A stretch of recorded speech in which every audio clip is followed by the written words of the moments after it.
Mister Naren blog hi hello' ब्र लाइभआव फैलायदो लाइभआव सोर सोर अनलाइन दङ लाइभआव फैलायदो ब्रमोन दसे प्रमोसन खालामलायनोसैलाय सोर सोर अनलाइन दङ आंनि लाइभआव फैदो mister Naren blog hi hello' ब्र लाइभआव सोर सोर उदां ब्रह्म दे ब्र अके ब्र लेंहरजोबदो गासिखौबो इउटुबारफोरखौ नोंजों सोरबाफोर वाट्सआपफ्राव लोगो दङब्ला गासिखौबो लेंहरजोबदो गावजों गाव प्रमोसन खालामलायनोसैलाय लोगोफोर बयबो फैलायदो लाइभआव आंनि लाइभआव बयबो फैदो सोर सोर अनलाइन दङ दिनै आङो कड होगोन दे ब्रमोन कड होबा जागोन ना जाया जाय कडखौ टाइप खालामगोन बिनि चेनेलखौ प्रमोसन खालामनानै होगोन बेबायदि खालामगोन आङो दिनै लाइभआव फैदो बयबो सोर सोर अनलाइन दङ उदांसार ब्रह्म ब्र बयबो लेंहरदो आरो मिस्टार नरेन ब्लगआ थांखो ना माखोथाय लाइभनिफ्राय सोर सोर अनलाइन दङ आंनि लाइभआव फैदो बयबो लोगोफोर आरो जायफोरा गाव गावनि चेनेलखौ प्रमोसन खालामजानो लुगैदों गासिबो फैजोबदो आंनि लाइभआव सोदोमुवारि गुड इभिनिं फ्रेन्ड बयबो फै लाइभआव जोङो बयबो गावजों गाव प्रमोसन खालामलायनोसै सोर सोर अनलाइन दङ लाइभआव फैदो आंनि लाइभआव लोगोसे आंनि लाइभखौबो लाइक खालामदो कमेन्ट खालामदो फोरमाय नार्जारि ब्र क्रेसन ब्रादारालाय ना दालाय फैलाय जाबाय थाखो ब्र आङो दा दहाय होनानै दोनखादों पासताबा फैफिनसै होननानै ओंखायनो आं दा फैफिनबाय पासता जानाय लोगो लोगो फैफिनबाय आङो लाइभआव फोरमाय नार्जारि गुड इभिनिं ब्र बयखौबो लेंहरदो ब्रमोन गावजों गाव प्रसन खालामलायनोसै मिस्टार नरेन ब्लग हाय हाय ब्र दा आं नोंथांमोननि गेजेराव कड होगोन दे कडखौ टाइप खालामलाय देलाय फिफटिन टाइप खालाम दे आंनि नैबे कमेन्ट बक्सआव 15 खालाम 15 लिरना हरलाय 15 टाइप खालामनानै होलाय मिस्टार नरेन ब्लग आं दा मिस्टार नरेन ब्लगनि चेनेलखौ आङो भिजिट खालामनानै होग्रोसै दे आं दा मिस्टार नरेन ब्लगनि चेनेलाव थांनोसै ब्रना नै टटेल 354 साबसक्राइबार दङ आं दा बेखौ साबसक्राइब खालामनानै लाबाय 355 साबसक्राइब खालामनानै हो ब्रनि चेनेलखौ 355 साबसक्राइब खालाम दे आंनि बेयाव जायफोरा लाइभ फैदों बिनि चेनेलखौ 360 साबसक्राइब खालामनानै हो आं दा र' बिनिखौ लिंक होनानै होनो डिसक्रिपसनाव आं डिसक्रिपसनाव लिंक होनानै होनि नरेन ब्लगनि आंनि लाइभआव दङ साबसक्राइब खालामनानै होदो ब्रमोन आंनि लाइभआव सोर सोर फैदों नैबे मिस्टार नरेन ब्लगनि चेनेलखौ साबसक्राइब खालामनानै फैदो बिनि उनाव आङो गोदान कड होसैलाय गोदान कडाव जायनो फार्स्ट टाइप खालामगोरो आं बिनिखौ होना होसैलाय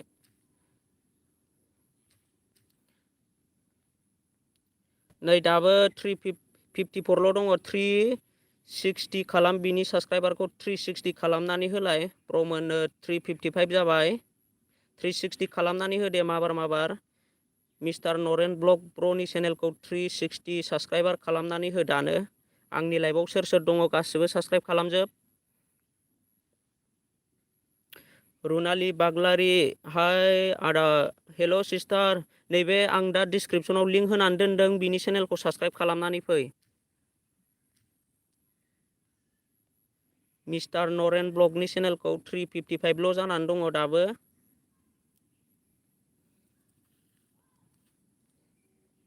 दे आं बयनिखौबो लिंक होना होगोन डिसक्रिपसनाव नोंथांमोना गावजों गाव थांलायनानै साबसक्राइब खालामबानो जाबाय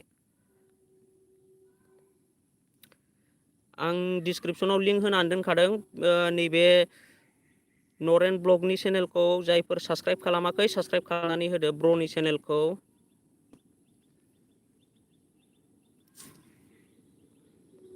लाइभआव सोर सोर फैदों ब्र'मोन साबस्क्राइब खालामलायदो। 357 जाबाय। 360 खालामनानै हो ब्र'नि चेनेलखौ 360। बिनि उनाव आङो गोदान कड बुंगोनलाय 360 खालामनानै हो जानानै दङ दासिमबो। 360 खालामनानै हो ब्र'नि चेनेलखौ।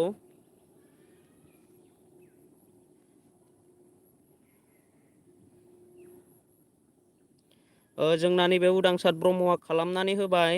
उदांसार ब्रह्म ब्र'आ खालामना होबाय। आरो सोरबाफोर खालामाखैबा खालामनानै लादो माबार साबस्क्राइब खालाम। मिस्टार नरेन ब्लगनि चेनेलखौ साबस्क्राइब खालामनानै हो।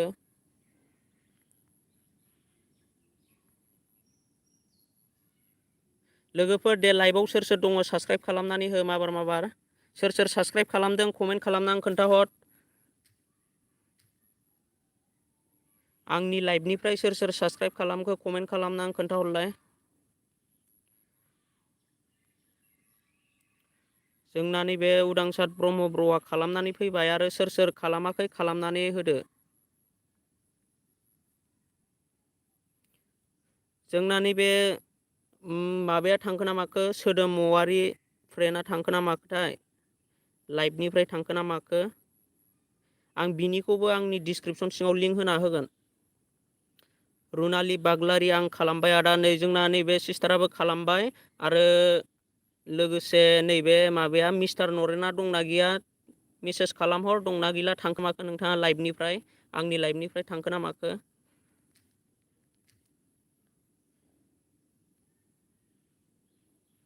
दासिमबो 357ल' जानानै दङ। मिस्टार नरेन ब्लगनि साबस्क्राइबारा 360 आं टारगेट लादोंमोन ब्र'निखौ।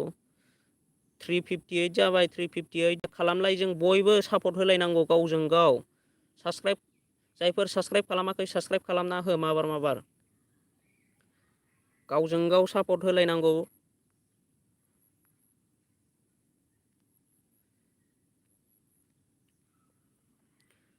नैबे सोदोम औवारि फ्रेन्डआ थांखो ना माखोथाय मेसेज खालामहर। आंनि लाइभआव दङब्ला मेसेज खालामनानै खोन्थाहर। आरो लोगोसे जोंना नैबे उदांसार ब्रह्म ब्र' आरो फोरमाय नार्जारि ब्र' थांखो ना माखो नोंथाङा दङब्ला मेसेज खालामहरलाय। सोदोम औवारि खालामबाय। आदसा सोदोम औवारियाबो खालामबाय। दानिया आङो सोदोम औवारिनि चेनेलाव थांनोसैलाय। सोदोम औवारिनियाव बेना अलरेडि 1K का साबस्क्राइबारा 40 भिडिअ'। दा आं बिनिखौबो डिसक्रिपसनाव होनानै दोनसै सोदोम औवारिनिखौबो।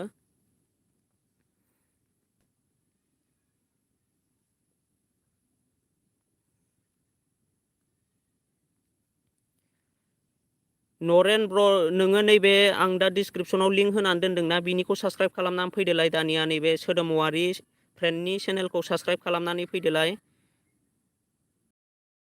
दा जायफ्रा साबस्क्राइब खालामाखै बिनिखौबो साबस्क्राइब खालामनानै फैदो। सोदोम औवारि फ्रेन्डनि चेनेलखौ साबस्क्राइब खालामनानै फै गासिबो। आंनि लाइभआव सोर सोर अनलाइन दङ साबस्क्राइब खालामनानै फैबानो जाबाय। आं गासैनिखौबो बिदिनो मोनफा मोनफा लिंक होना होगोन। नोंसोर साबस्क्राइब खालामलाय गावजों गाव। आरो आंनि चेनेलाव आंनि लाइभआव फैदोंबा लाइभखौ लाइक खालामनानै थांदो। लोगोसे कमेन्ट खालाम जायफोर चेनेल प्रम'सन खालामनानै होगोन। नैबेना 108मोन दासो सासे साबस्क्राइब खालामदों बिनिखौ 109 जाबाय। 1009 जनल' जादों दासिमबो। सोर सोर साबस्क्राइब खालामाखै साबस्क्राइब खालामनानै होदो। सोदोम औवारि फ्रेन्डनि चेनेलखौ सोर सोर साबस्क्राइब खालामाखै साबस्क्राइब खालामनानै हो। आंनि लाइभआव जेसेबां दङ साबस्क्राइब खालामनानै फैजोब।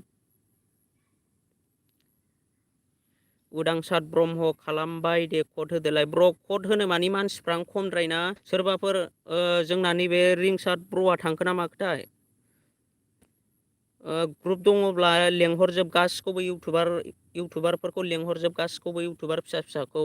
ग्रुप बानायनाय दङब्ला सोरनावबा वाट्सापफोर ग्रुप बानायनाय दङब्ला बे आंनि लाइभखौ सेयार खालामनानै हो जाहाथे फैजोबो आरो गावजों गाव सापर्ट होलायो जाहाथे। दा नैबे आं डिसक्रिपसनाव लिंक होनानै दोनखादों सोदोम औवारिनिखौ।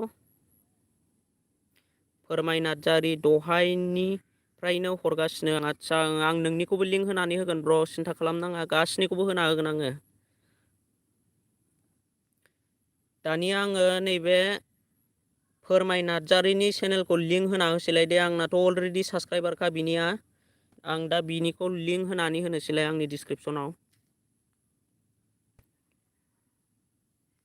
आं दा बिनिखौबो लिंक होनानै होनोसै। फोरमाय नार्जारि ब्र'नि चेनेलखौबो जायफोरा आंनि लाइभआव दङ साबस्क्राइब खालामनानै फैदोलाय। सोर सोर साबस्क्राइब खालामाखै फोरमाय नार्जारि ब्र'नि चेनेलखौ साबस्क्राइब खालामनानै फैदो। 309 दाबो 309 साबस्क्राइबाराव दङ बिनिया। साबस्क्राइब खालामनानै होदो ब्र'मोन लाइभआव सोर सोर दङ। आरो जायहा साबस्क्राइब खालामनानै फैदों कमेन्ट खालामनानै खोन्थाहर आं साबस्क्राइब खालामखांबाय होननानै। बेबायदि साबस्क्राइब लिरहरबानो जाबाय।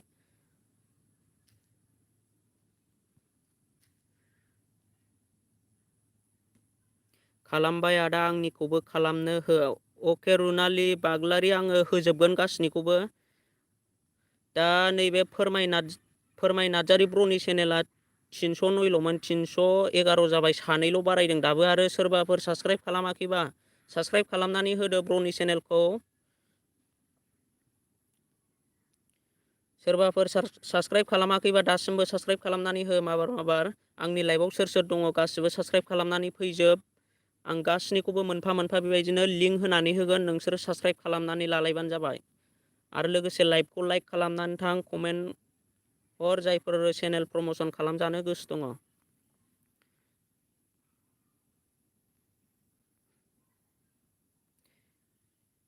दानिया आङो उदांसार ब्रह्म ब्र'नि चेनेलखौ लिंक होनानै होसैलाय। नै उदांसार ब्रह्मना दाबो मैयानि दङ 31 साबस्क्राइबारानो 31 साबस्क्राइबार दङ दासिमबो। बेनाबो साबस्क्राइब बारायाखै दासिमबो। दा आं बिनिखौबो लिंक होनानै होनि। भिडिअबो हगाराखै ब्र'आ।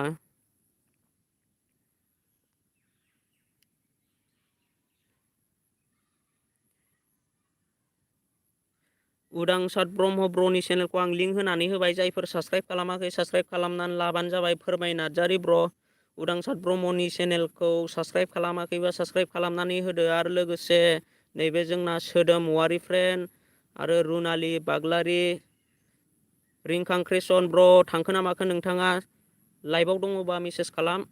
आरो फोरमाय नार्जारि, जायफोर नैबे उदांसार ब्रह्म ब्र'नि चेनेलखौ साबस्क्राइब खालामाखै साबस्क्राइब खालामनानै होदो। आं डिसक्रिपसनाव लिंक होना होबाय। आं गासैखौबो मोनफा मोनफा होजोबगोन बेबायदिनो। आरो आंनि लाइभखौ शेयार खालामना हो इउटुबार फिसा फिसाफोरनि गेजेराव, जाहाथे जों बयबो खौसे जानानै साबस्क्राइब टु साबस्क्राइब लालायनो हायो, गासिबो समान। उदांसार ब्रह्म ब्र'नि चेनेलखौ जायफ्रा साबस्क्राइब खालामाखै साबस्क्राइब खालामनानै फैदो। आं लिंकआव आंनि डिसक्रिपसनाव लिंक होना होखादों। दाबो सासेल' बारायदों उदांसार ब्रह्म ब्र'नि चेनेला 31 32ल' जादों। जायफोर लाइभआव दङ साबस्क्राइब खालामनानै होदो माबार। आंनि लाइभआव सोर सोर दङ साबस्क्राइब खालामनानै फै। नैबे उदांसार ब्रह्म ब्र'नि चेनेलखौ सोर सोरहा साबस्क्राइब खालामदों आरो कमेन्ट खालामनानै खोन्थाहर। आदा आं खालामबाय गासैनिखौबो, प्लिज आंनिखौ खालामनानै हो। रुनालि बाग्लारि, नोंनिखौ होसिगोन एप्सआव। नैबे उदांसार ब्रह्म ब्र'निखौ खालामाखैबा खालामनानै होदो। फोरमाय नार्जारि, सोदोम औवारि ना अलरेडि साबस्क्राइब खालामखानायखा ब्र'? आं आदसा आं दे खालामखानायबा मोजां खोथा। आरो सोरबाफोर आंनि लाइभआव साबस्क्राइब खालामाखैबा साबस्क्राइब खालामनानै हो। आङो लिंक होना होजोबखाबाय गासिनिखौबो। दानिया आङो नैबे रुनालि बाग्लारिनि चेनेलखौ भिजिट खालामनानै नायसैलाय। नैबेनाबो साबस्क्राइबारा 106 दङ दासिमबो। आं दा बिनि लिंकखौ आंनि डिसक्रिपसनाव होनानै होनोसै।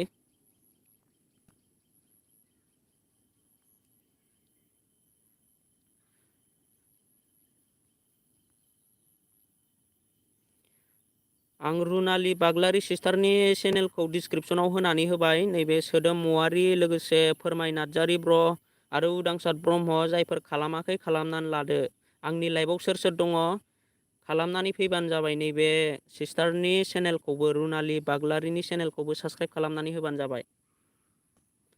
आरो लाइभआव सोरबाफोर गोदान फैदोंबा मेसेज खालामनानै खोन्थाहर। बयनिखौबो जों समानै साबस्क्राइब खालामनानै लालायनांगौ। उदांसार ब्रह्म आं मैयानो खालामखादों ब्र'। आदसा थिगैनो दङ दे, सोरबाफोर खालामाखैबा खालामनानै होदो। डिसक्रिपसनाव लिंक होखाबाय आङो।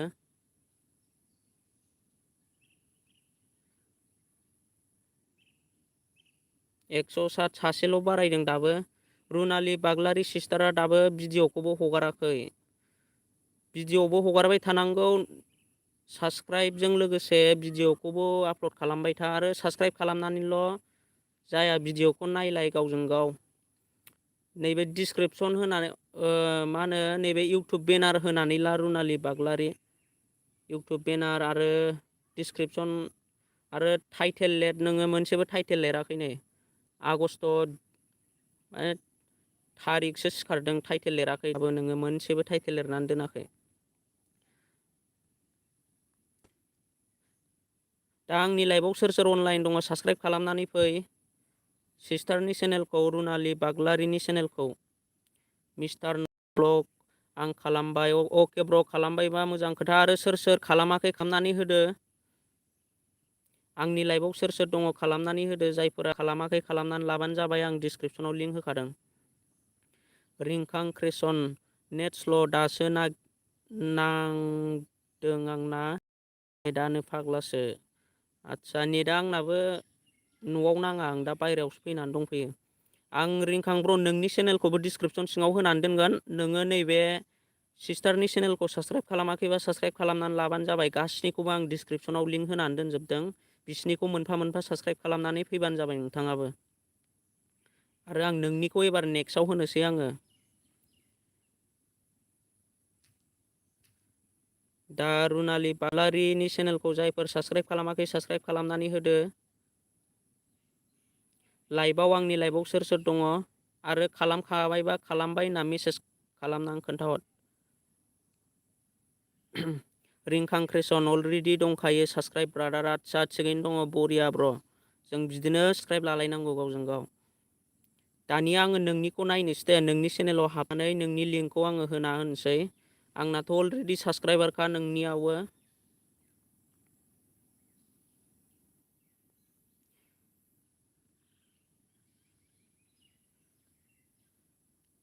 दा आं नोंनि चेनेलखौ डिसक्रिपसन होनानै होबाय। रिंखां क्रेसन ब्र'नि चेनेलखौ जायफोर साबस्क्राइब खालामाखै, आंनाव जेसेबां लाइभआव दङ नोंथांमोना थांनानै साबस्क्राइब खालामनानै होदो ब्र'नि चेनेलखौ, रिंखां क्रेसन ब्र'नि चेनेलखौ।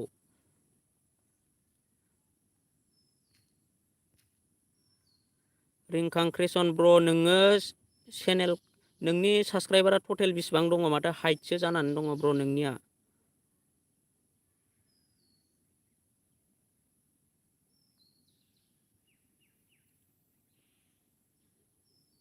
हिन्दीसो लिरनानै दोनदों माथो ब्र'आ। बर'नि लिरबा साबसिन जागोन ब्र'। मानो होनोब्ला नोंनि चेनेलावथ' बर'निसो भिडिअ आपल'ड हगारोना। बर'नि लिरनानै दोन, बेयाव मोजाङै साजायनानै दोन।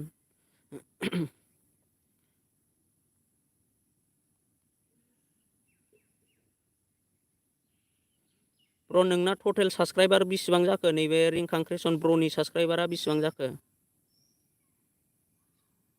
उदांसार ब्रह्म अलरेडि खालामखानायसो आं। मिस्टार नरेन ब्लग खालामबाय ब्र'। आदसा, मिस्टार नरेन ब्लगआबो खालामनानै फैबाय ब्र'नि चेनेलखौ। रिंखां क्रेसन र' लिरफिननां होनबानो। आदसा, नों उनाव लिरबाबो जासिगोन ब्र'। जायखिया नोङो बर'नि लिरोबा साबसिन जायो। माने नायग्राफ्रा बर'सो जाजोबो ना। नोंनि भिडिअ'आथ' बर'जोब गासिबो स्टेटास भिडिअ'। साबस्क्राइबारखौ आनहाइड खालामदो ब्र'। आरो लाइभआव सोर सोर फैदों मेसेज खालामनानै खोन्थाहर। आं बयनिखौबो समान बिदिनो लिंक होनानै होगोन गासिखौबो।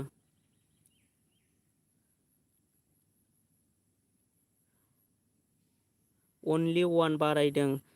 जायफोर साबस्क्राइब खालामाखै खालामनानै होदो। आंथ' थिनजोबखायो दा, खालामलायनानैसो लागोन ना लायाथाय आंथ' मिथिया। जायफोर साबस्क्राइब खालामदों साबस्क्राइब खालामनानै खोन्थाहरबानो जाबाय। आरो दासिमबो होनबा सासेल' बारायदोंबा जोंना नैबे ब्र'आल' खालामदों खोमा, नैबे मिस्टार नरेन ब्लगाल' खालामदों जानांगौ होनबा नोंनि चेनेलखौ। जायफोर लाइभआव दङ खालामनानै होदो ब्र'मोन अननानै प्लिज। जोंना नैबे AYMSS मा जाखो लिंकखौ खोन्थानो होननाया, आदसा ब्र' नोंनिखौबो खोन्थागोन, नों दासो फैदोंना लाइभआव, आं नोंनिखौबो लिंक होनानै होगोन। आंना दाबो 360आनो जायाखै। औ ब्र' दा आङो खोन्थानानै होफिनजोबफिनगोन गासैनिखौबो मोनफा मोनफा। दा लाइभआव मानसिफ्रानो सोरबा सोरबा खालामगोन ना खालामाखै। दा जायफोर साबस्क्राइब खालामाखै रिंखां क्रिएसन ब्र'नि चेनेलखौ साबस्क्राइब खालामनानै होबानो जाबाय। आंनि लाइभआव सोर सोर दङ डिसक्रिपसनाव लिंक होखानानै दङ। जायफ्रा साबस्क्राइब खालामाखै साबस्क्राइब खालामनानै कमेन्ट खालामनानै खोन्थाहर आं खालामबाय होननानै। जोंना नैबे मिस्टार नरेन ब्लगाल' खालामदों दाबो। आरो सोर सोर खालामाखै खालामनानै होदो ब्र'मोन। गावजों गाव सापर्ट लालायनांगौ जोङो।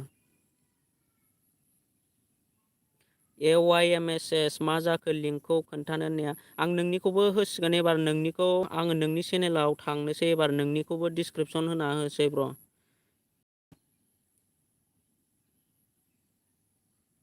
नोंनिया टटेल 74 साबस्क्राइबारल' दङ। दा आं नोंनिखौबो आंनि डिसक्रिपसनाव लिंक होनानै होनोसै।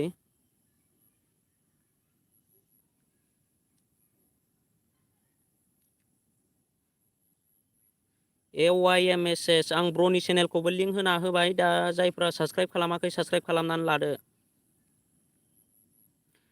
फोरमाय नार्जारि निरन ब्लगनिखौ खालामबाय आं ब्र'नो। निरन ब्लग नोंथाङा खालामदोंना खालामाखै नैबे फोरमाय नार्जारिनि चेनेलखौ लाइक कमेन्टआव। जुदि खालामाखै खालामनानै लाबानो जाबाय, आं लिंक होनानै दोनखादों फोरमाय नार्जारि ब्र'नि चेनेलखौबो। नैबे मिस्टार नरेन ब्लगआ खालामाखैबा फोरमाय नार्जारिनि चेनेलखौ साबस्क्राइब खालामनानै होदो ब्र'। दा नोंनिखौ खालामबाय बियो साबस्क्राइब। दानिया आङो नैबे AYMSS ब्र'नि चेनेलखौ लिंक होनानै दोनदों। जायफोर साबस्क्राइब खालामाखै साबस्क्राइब खालामनानै फैबानो जाबाय। दाबो सासेल' बारायदों नै 174मोन, बेना 175ल' जादों। AYMSS ब्र'नि चेनेलाव 174आव 175ल' जादों। आंनि लाइभआव सोर सोर दङ साबस्क्राइब खालामनानै माबार माबार। सोरबाफोर साबस्क्राइब खालामाखैबा साबस्क्राइब खालामनानै फैदो। आं लिंक होनानै दोनखादों, सोरबाफोर साबस्क्राइब खालामाखैबा साबस्क्राइब खालामनानै फैदो ब्र'मोन। नैबे AYMSS ब्र'नि चेनेलखौ साबस्क्राइब खालामनानै फैदो। AYMSS निखौ खालामबाय आं। नैबे जोंना नैबे मिस्टार नरेन ब्लगआ खालामनानै होबाय। जायफोर खालामाखै दासिमबो साबस्क्राइब खालामनानै लाबानो जाबाय, आं लिंक होनानै होखादों डिसक्रिपसनाव। जोंनिया थांजोबखो ना माखोसोथाय माखासे मानसिफ्रा, सिगांनि मानसिफोर फैनाया थांजोबखो ना माखो। थाङाखैबा आं दा लिंक होनायाव क्लिक खालामनानै साबस्क्राइब खालामनानै फै नैबे AYMSS ब्र'नि चेनेलखौ। लिंकआव क्लिक खालामदो, साबस्क्राइब खालामनानै फैदो। लोगोसे भिडिअ आपल'ड खालामोबा नायलायदो, कमेन्ट हरदो।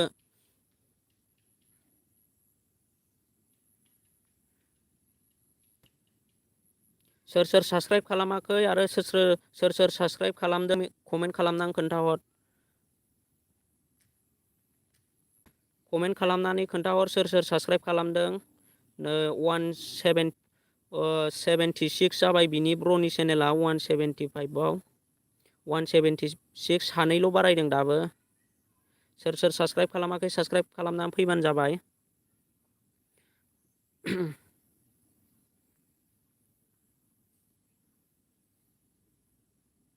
सोदोमुवारि खालामबाय। आदसा जोंना नैबे सोदोमुवारि फ्रेन्डआ खालामनानै होबाय। दानिया आङो नैबे सोदोमुवारिनि चेनेलखौ नैबे माबाया AYMSSआ साबस्क्राइब खालामाखैबा साबस्क्राइब खालामनानै होफिनदो। उदांसार ब्रह्म अलरेडि खालामखानायसो। आदसा रिंखां क्रिएसन ग्रुप मोननै शेयार खालामदोंमोन, रावबो फैयाखै माथो ना। अके ब्र', नोंनाव जुदि इउटुबारफोरनि ग्रुप दङबा आंखौबो एड खालामनानै होफा।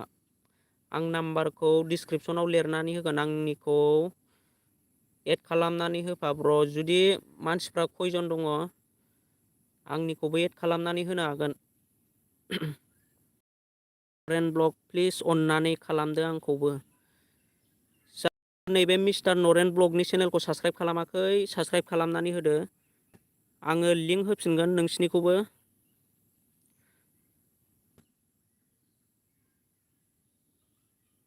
रिंखां क्रिएशन ब्र'नि चेनेलखौबो आङो लिंक होना होखादों। जायफ्रा साबसक्राइब खालामाखै साबसक्राइब खालामनानै लाबानो जाबाय। 77 साबसक्राइबारल' जानानै दङ दाबो। साथामल' बारायदों नैबे जोंना AYMSS ब्र'नि चेनेला साथामल' बारायदों दाबो। सोर सोर लाइभआव दङ साबसक्राइब खालामदो आरो साबसक्राइब खालामखानायबा कमेन्ट खालामनानै खोन्थाहर। दानिया आङो गोदान होफिनसै दे। रिंखां क्रिएशननि चेनेलखौ आङो दानिया गोदान लिंक होनानै होफिनसै। गोदान लिंक जायफोर दासो गोदान फैदों साबसक्राइब खालामनानै लाफिनबानो जाबाय।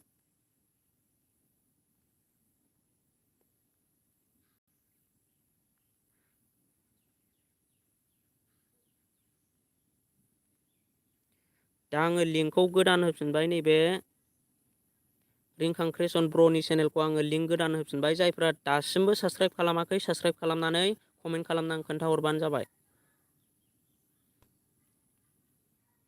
नाम्बार हर ब्रादार। आदसा आं नाम्बारखौ नैबाय टाइप खालामनानै होनोसै ब्र'। डिसक्रिपसनाव लिरना होनोसै आं।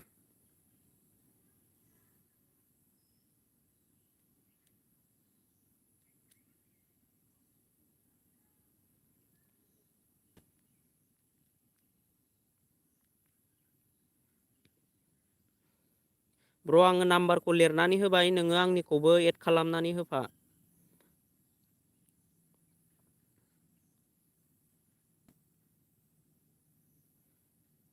आरो लाइभआव सोर सोर दङ नैबे जोंनिया रिंखां क्रिएशन ब्र'नि चेनेलखौ साबसक्राइब खालामनानै होदो। थानाय कमेन्ट खालामनानै खोन्थाहरबानो जाबाय। आं गासैनिखौबो मोनसे मोनसे होफिनजोबगोन।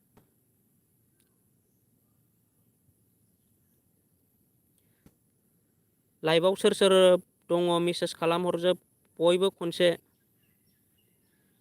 बड' लकेल आंनि कमेन्टखौ नायाखै माथो आदाया। आदसा ब्र' नोंनि कमेन्टआ आंनाव सजायाखै नै दासो नुदों आं नोंनि कमेन्टखौ। नोंनि कमेन्टखौ नुवाखैमोन ब्र'। गाज्रि मोननाङा आं नोंनि कमेन्टखौ दासो नुदों। नोंनिखौबो लिंक होना होगोन ब्र'। जोङो बयबो बिदिनो ज' जानानै साबसक्राइब टु साबसक्राइब लालायगोन। उदांसार ब्रह्म आं खालामखानायसो ब्र'। आदसा उदांसार ब्रह्मआ रिंखां क्रिएशननिखौ खालामखानायसो। दानिया आङो नैबे बड' लकेलनि चेनेलखौ भिजिट खालामनानै नायनि र'। 87 साबसक्राइबार भिडिअ'। ब्र'आ मा भिडिअ बानायो स्टेटास भिडिअ'। माथो ब्र'आ भिडिअ आपल'ड होबाय था ब्र'। नोंनिखौबो आङो साबसक्राइब बानायनानै लानोसै आरो डिसक्रिपसनाव होना होनोसै आं नोंनि चेनेलखौ।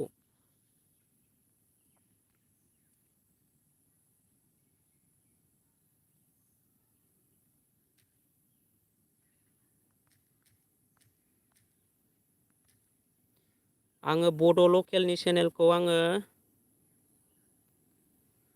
डिसक्रिपसनाव होनानै होनोसै। नोंसोरो साबसक्राइब बानायनानै लाबानो जाबाय।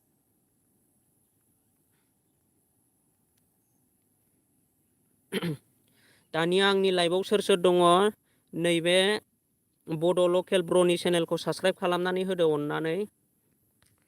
दा बेना टटेल बेसेबां साबसक्राइबार दङ 87 आव माबार 90 खालामनानै होदो। 90 100 जाथोंसै बेनाबो माबार 88 सासेल' बारायदों दासिमबो। जायफोर लाइभआव दङ साबसक्राइब खालामनानै होदो अननानै प्लिज। जायफोर दासिमबो साबसक्राइब खालामाखै नैबे बड' लकेल ब्लगनि चेनेलखौ साबसक्राइब खालामनानै होदो ब्र'मोन। 88 साबसक्राइबारल' जादों दासिमबो। लाइभआव सोर सोर दङ साबसक्राइब खालामाखैबा साबसक्राइब खालामनानै होदो। आं नोंसिनिखौबो खनसे बुंफिनगोन। भिडिअ'खौनो खालामनो बारा टाइम मोनाखै। आदसा ब्र' लासैनो होलांबाय था। 89 जाबाय दे। माबार 90 खालामनानै हो ब्र'नि चेनेलखौ। 89 जादों दासो। 90 खालामनानै होदो ब्र'नि चेनेलखौ जायफोर साबसक्राइब खालामाखै। BK7 ब्लग आंनिखौबो खालामना हो दिनै ब्र BK7 ब्लग आदसा ब्र लाइभआव थाबाय था आं नोंनिखौबो होना होगोन जायफोर आंनि लाइभआव गोदानै फैदों गासैनिखौबो चेनेलखौ आङो होना होजोबगोन ब्रना 90 जाबाय दा सोरबाफोर साबस्क्राइब खालामाखैबा साबस्क्राइब खालामनांगौ दंबावोबा साबस्क्राइब खालामनानै होदो माबार आं बयनिखौबो खनसे लिंक होना होजोबगोन आरो बयखौबो आङो साबस्क्राइब खालामनो थिनजोबगोन नोंसोर साबस्क्राइब खालामलायनानै लाबानो जाबाय आरो आनसाबस्क्राइब खालामफिनलायनो नाङा ब्रमोन साबस्क्राइब खालामबाय जेला भिडिअखौबो नायनानै हर खालामनानै हर भिडिअआव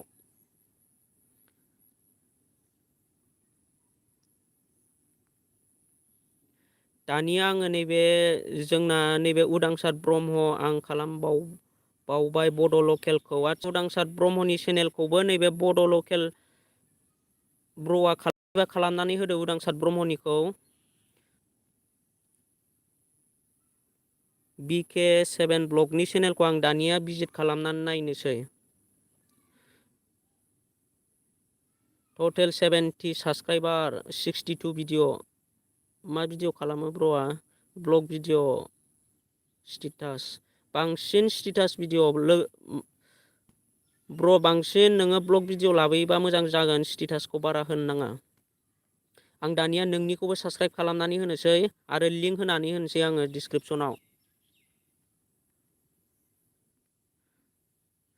डिसक्रिपसनाव लिंक होनानै होनोसै आङो BK ब्लग ब्रनि चेनेलखौ दानिया खालामनानै फैबानो जाबाय जायफोर नैबे BK ब्लग ब्रनि चेनेलखौ दासिमबो साबस्क्राइब बानायनानै फैबानो जाबाय ब्रनि चेनेलखौ साबस्क्राइब बानायनानै फैदो माबार 71 साबस्क्राइबार दाबो सासेल' बारायदों जायफोर साबस्क्राइब खालामाखै साबस्क्राइब खालामनानै फैदो ब्रनि चेनेलखौ अननानै प्लिज 72 जाबाय माबार 80 साबस्क्राइब खालामनानै हो आंनि लाइभआव सोर दङ 72 साबस्क्राइबारल' जादों दासिमबो जोंना नैबे ब्र'आ खालामबाय उदांसार ब्रह्म ब्र'आ बयनिखौबो खालामो उदांसारनिखौ जायफोर साबस्क्राइब खालामाखै साबस्क्राइब खालामना होफिनजोब बेक साबस्क्राइबार 73 जाबाय BK7 ब्लगनि चेनेलखौ जायफोर साबस्क्राइब खालामाखै साबस्क्राइब खालामनानै फैदो ब्रमोन माबार आरो जायफोर खालामदों कमेन्ट खालामनानै खोन्थाहर आं साबस्क्राइब खालामबाय होननानै 74 साबस्क्राइबार जाबाय दे जोंना बिदिनो खालामलायनांगौ ब्रमोन माबार खालामनानै हो 74 साबस्क्राइबार जाबाय आंनिया बेसे जाखो नायलाय ब्र आं नोंनिखौ दा फिन खेबसेबाव लिंक होना होफिनगोन ब्र सिन्था खालामनाङा र' लाइभआवल' थाबाय था जोंना बेबायदिनो 75 साबस्क्राइबार जाबाय जोंना नैबे BK7 ब्लगनि चेनेला 80 खालामनानै हो माबार ब्रनि चेनेलखौ अननानै आंनि लाइभआव सोर साबस्क्राइब खालामनानै फैजोब गासिबो साबस्क्राइब खालामोबा जेबो जाया साबस्क्राइब खालामनानै फैजोब बयबो सोदोम वारि खालामबाय अके फ्रेन्ड आं दानिया BK वारिखौ थिननोसै जायफोर साबस्क्राइब खालामदोंमोन ना नोंनि चेनेलखौ नोंबो बिसिनिखौ बेक साबस्क्राइबार खालामनानै होफिनबानो जाबाय BK ब्लग ब्र बेक साबस्क्राइबार खालामनानै होफिन नोंथाङाबो दासिमबो साबस्क्राइब खालामाखैबा आं लिंक होना दोनदों नोङो बिसिनि लिंकखौ गासैयावबो क्लिक खालामनानै साबस्क्राइब खालामनानै फैजोब BK ब्लग ब्र दा सोरबाफोर खालामनांगौ दंबावोब्ला खालामनानै होदो नैबे BK ब्लग ब्रनि चेनेलखौ मिस्टार नरेन ब्लग BK7 ब्लगनिखौ खालामबाय ब्र आदसा जोंना नै नरेन ब्लगआबो खालामनानै होबाय ब्रनि चेनेलखौ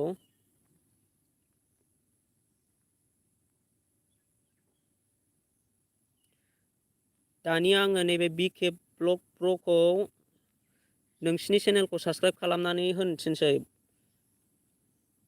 फार्स्टआवनो आङो उदांसार ब्रह्म ब्रनि चेनेलखौ लिंक होफिननि दे थेंक्स ब्र खोन्थाना होनायनि थाखाय आं अके खालामफिनगोन अके ब्र नोङो BK ब्लग ब्र नोङो आं लिंक होनायखौ साबस्क्राइब खालामनानै होफिनजोबबानो जाबाय आं दा डिसक्रिपसनाव लिंक होदों नोङो बेक नायफिननानै साबस्क्राइब खालामनानै होफिनबानो जाबाय जों बिदिनो गावजों गाव सापर्ट होलायनांगौ सोर साबस्क्राइब खालामदों कमेन्ट खालामनानै खोन्थाहर जोंना नैबे मा होनो सोदोम वारि फ्रेन्डआबो खालामनानै होबाय लोगोसे उदांसार ब्रह्मआबो खालामनानै होबाय आरो जोंना नैबे मिस्टार नरेनाबो खालामनानै होबाय सानसुमा बरगयारि BK7 ब्लगआ साबस्क्राइब खालामना होबाय। आदसा सानसुमा ब्र नोंथाङा आंनि लाइभआव गोदानै फैनायनि थाखाय थेंक इउ। नोंनिखौबो आङो होना होगोन ब्र, सिन्था खालामनाङा। गासिनिखौबो आङो लिंक होना होजोबगोन। आकाश ब्लग बड' लकेल चेनेलनि मोनसे ब्लग भिडिअ अननानै होलायदो आदा आकाश। आकाश ब्लग बड' लकेल चेनेलनि ब्लग भिडिअ अननानै होलायदो आदा आकाश ब्लगखौ। अके आकाश ब्लग, आं नोंनिखौबो लिंक होना होगोन दे। जायफोर आंनि लाइभआव दङ आं नोंसिनिखौ गासिनिखौबो लिंक होना होजोबगोन। आरो आंनि चेनेलखौबो साबस्क्राइब खालामनानै हो। आं लाइभआव बेबायदिनो फैनानै गासिनिखौबो प्रमसन खालामनानै होगोन। आङो बुंनानै होजोबगोन। आङो बेक साबस्क्राइबार आरो भिडिअ आपल'ड खालामोबा नायदो, नायनानै कमेन्ट लाइक हरदो। दानिया आङो नैबे सानसुमा बरग'यारिनि चेनेलखौ भिजिट खालामनानै नायनि र' ब्र'नि चेनेलखौ। टटेल 62 साबस्क्राइबार आरो 39 भिडिअ।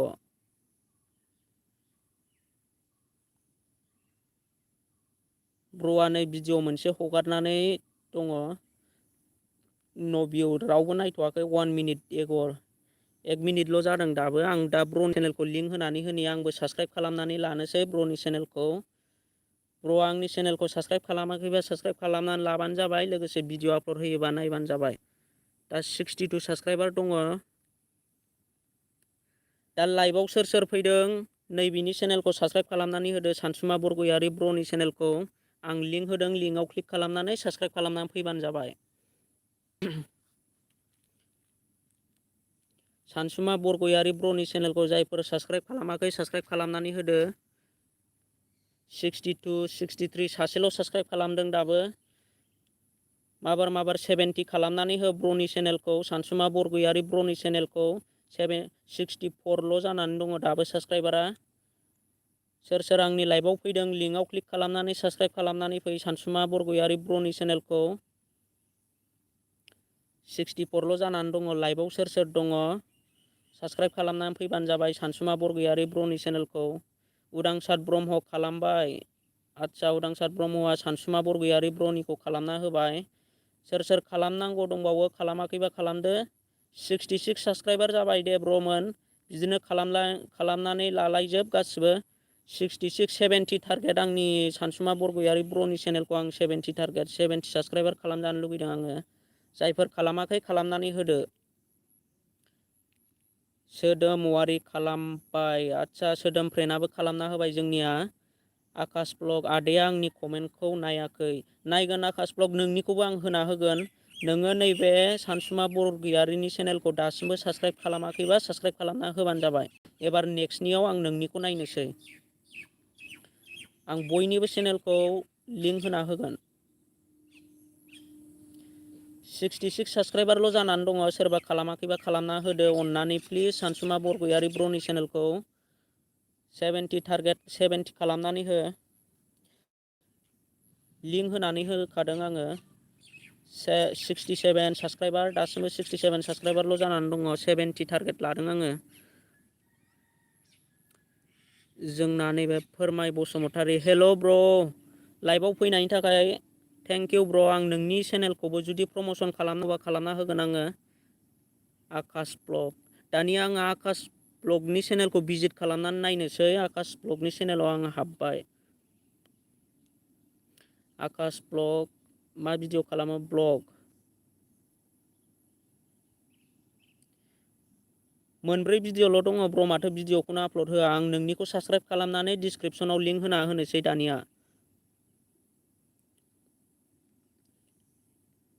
49 साबस्क्राइबार टटेल। दा आङो ब्र'नि चेनेलखौ लिंक होनानै होनोसै डिसक्रिपसनाव। नैबे आकाश ब्लगनि चेनेलखौ जायफोर आंनि लाइभआव दङ साबस्क्राइब खालामनानै होदोलाय ब्र'मोन। आं दा लिंक होनानै दोनखादों। ब्र'नि चेनेलखौ साबस्क्राइब खालामनानै फैदो अननानै प्लिज। 49 साबस्क्राइबार 50 जाबाय। 50 जाबाय। जोंना आरो सोरबाफोर साबस्क्राइब खालामाखैबा साबस्क्राइब खालामनानै होदो आकाश ब्लग ब्र'नि चेनेलखौ। जायफोर साबस्क्राइब खालामाखै साबस्क्राइब खालामनानै होदो। 50 साबस्क्राइबारल' जानानै दङ। 55 साबस्क्राइब खालामनानै हो ब्र'नि चेनेलखौ। आंनि लाइभआव सोर सोर दङ साबस्क्राइब खालामाखैबा साबस्क्राइब खालामनानै होदो। 51 साबस्क्राइबार जाबाय दे। माबार खालामदो जायफोर खालामाखै। आङो सिगांनि जायफोर आंजों सिगाङाव लाइभ थाबोदों आं बिसिनिखौबो फिन रिपिट लिंक होना होफिनगोन। नोंसोरबो थांनो नाङा ब्रमोना साबस्क्राइबार मोनखांनानै थांनो नाङा। आं नोंसिनिखौबो उनाव होफिनबावगोन, माने खेबसे रिपिट होफिनबावगोन आङो गासिनिखौबो। 53 साबस्क्राइबार जाबाय। 55 टारगेट लादों आङो ब्रनि चेनेलखौ। 55 साबस्क्राइबार खालामना हो। माबार आंनि लाइभआव सोर दङ। फोरमाय नार्जारि, फोरमाय बसुमतारि, सरि फोरमाय बसुमतारिया खालामनानै होबाय जोंना नैबे आकाश ब्लगखौ। 53 साबस्क्राइबारल' जानानै दङ। दानिया आङो उदांसार ब्रह्म आं खालामबाय। ब्र आंना माथो सानैल' बारायदों। आदसा नोंनिखौबो होना होफिनगोन आङो।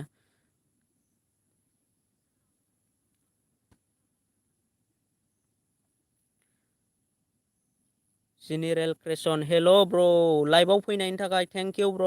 लाइभआव थाबाय था, आं नोंसिखौबो लिंकखौ होनानै होगोन गासिनिखौबो। जायफोर आंनि लाइभआव फैदों थांनो नाङा। आं बयनिबो चेनेलखौ साबस्क्राइब खालामनानै होनो थिनगोन, लिंक होना होगोन आङो। दानिया जोंना नैबे फोरमाय बसुमतारिनि चेनेलाव थांनोसै आङो। फोरमाय बसुमतारिनि चेनेलखौ भिजिट खालामनोसै।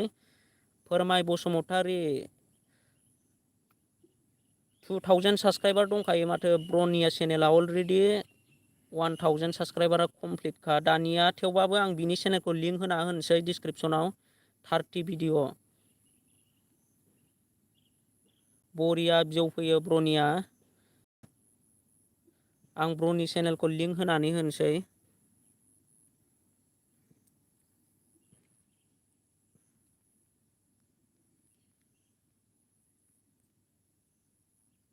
फोरमाय बसुमतारि ब्रनि चेनेलखौ आं लिंक होनानै होबाय। जायफोरा साबस्क्राइब खालामाखै साबस्क्राइब खालामनानै लादो ब्रमोन। लिंकआव क्लिक खालामनानै साबस्क्राइब खालामनानै फै ब्रनि चेनेलखौ। जायफोर साबस्क्राइब खालामाखै साबस्क्राइब खालामनानै हो फोरमाय बसुमतारि ब्रनि चेनेलखौ। आरो खालामबायबा कमेन्टआव आं साबस्क्राइब खालामबाय होननानै लिरहरबानो जाबाय मिन्थिनायनि। सानसुमा बरगयारि, रिंखां क्रेसन ब्रनिखौ साबस्क्राइब खालामना होबाय आं। आदसा ब्र बरिया। आरो सानसुमा बरगयारि, नोङो नैबे आं दा डिसक्रिपसनाव लिंक होना साबस्क्राइब खालामाखै साबस्क्राइब खालामनानै फैबानो जाबाय।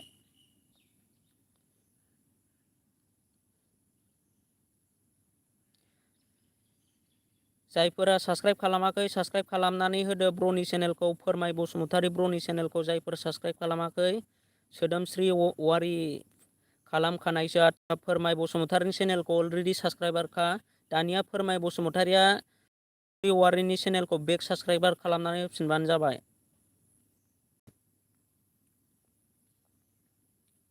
आकाश ब्लगआबो जोंना खालामनानै होबाय।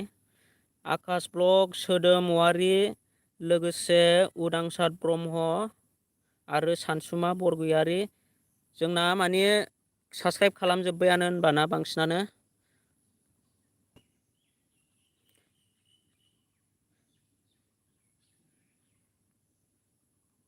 दा जोंना गोदान सोर दंबावो।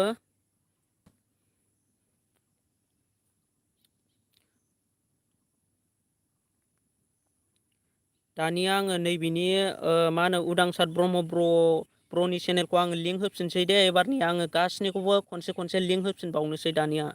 आं खालामबाय ब्र, माने उदांसार ब्रह्मनि साबस्क्राइबार ब्रनि चेनेला दाबो। आं बिनिखौ खनसे लिंक होफिननि, नोंसोरो खालामाखैबा खालामनानै लाबानो जाबाय।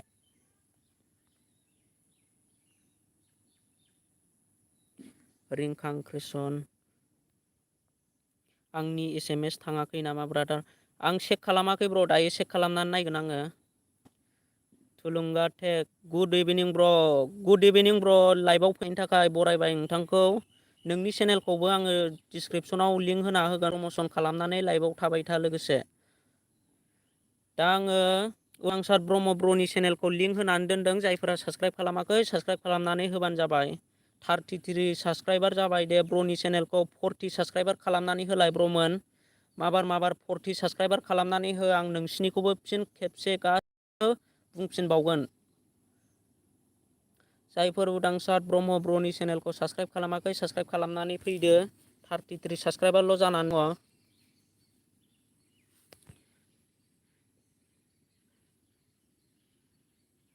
जेनेरेल क्रिएशन ब्र आंनिखौबो खालामदो। आदसा जेनेरेल क्रिएशन लाइभआव थाबाय था, एबार नोंनिखौ होना होगोन आं गासैनिखौबो होना होगोन। जों बयबो खौसेयै साबस्क्राइब टु साबस्क्राइब लालायगोन ब्रमोन, सिन्था खालामनाङा। आं दा लिंक होनानै दोनदों, नैबे उदांसार ब्रह्म ब्रनिखौ साबस्क्राइब खालामनानै फैबानो जाबाय।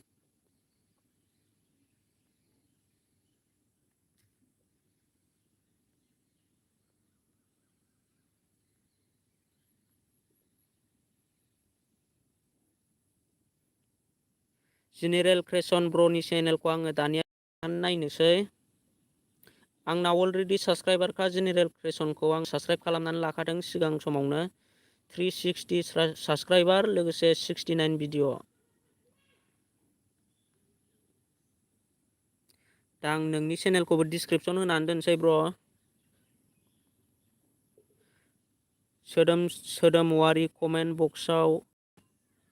बक्स अन खालामब्ला उदांसार। आं खालामबाय ब्र। जेनेरेल क्रिएशन ब्रनि चेनेलखौ आङो लिंक होनानै होनोसै। जायफोर नैबे जेनेरेल क्रिएशन ब्रनि चेनेलखौ दासिमबो साबस्क्राइब खालामाखै, साबस्क्राइब खालामनानै होदो लोगोफोर। आकाश ब्लग आदा लिंकआनो फैथाराखै माखो लिंकखौनो होआखै नामा मानसिफ्रा? आदा लाइकआनो फैथाराखै मानो? लाइकखौनो होआखै नामा खोमा मानसिफ्रा? आदसा लाइकजों लोगोसे कमेन्ट खालामनानै हर। आं माबाबाय जेनेबा सापर्ट खालामबाय होननानै। साबस्क्राइब लिरनो नाङा। साबस्क्राइब लिरोबा माने इउटुबा मिन्थियो लोगोफोर। थुलुंगा टेग खालामबाय ब्र। आदसा जोंना नैबे जेनेरेल क्रिएशननिखौ साबस्क्राइब खालामनानै होबाय। 362 साबस्क्राइबार जाबाय ब्रना। नैबे जेनेरेल क्रिएशनना 365 खालामनानै होदे। आंनि लाइभआव सोर दङ 365 साबस्क्राइबार खालामनानै हो ब्रनि चेनेलखौ। लाइभआव सोर फैदों 365 खालामनानै हो जेनेरेल क्रिएशन ब्रनि चेनेलखौ। आंनि लाइभआव सोर दङ साबस्क्राइब खालामनानै फैबानो जाबाय। सोदोमवारि उदांसार कमेन्ट बक्स अन खालामना ला। आदसा जोंना नैबे उदांसार ब्रआ कमेन्टखौ दिसेबोल खालामनानै लादों, इनेबोल खालामनानै लाबानो जाबाय। 362 बिदि साबस्क्राइबारल' जानानै दङ दासिमबो जेनेरेल क्रिएशनना। 363 दे सासे बारायबावबाय। सोर खालामाखै साबस्क्राइब खालामनानै होदो ब्रमोन, अननानै प्लिज। गावजों गाव सापर्ट होलायनांगौ जोङो। आकाश ब्लग लोगोसे उदांसार ब्रह्म नेक्स्ट भिडिअ खालामगोन सोदोम। आदसा सोर साबस्क्राइब खालामाखै नैबे जेनेरेल क्रिएशन ब्रनि चेनेलखौ साबस्क्राइब खालामनानै फैदो।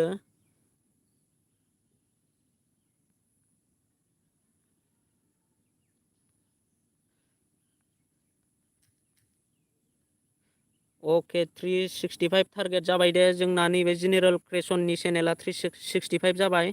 दानिया जोंना थुलुंगा टेग ब्र। आं नोंनि चेनेलखौ आङो दानिया प्रमसन खालामनानै होनोसैलाय। नोंनि चेनेलखौ आङो भिजिट खालामसै।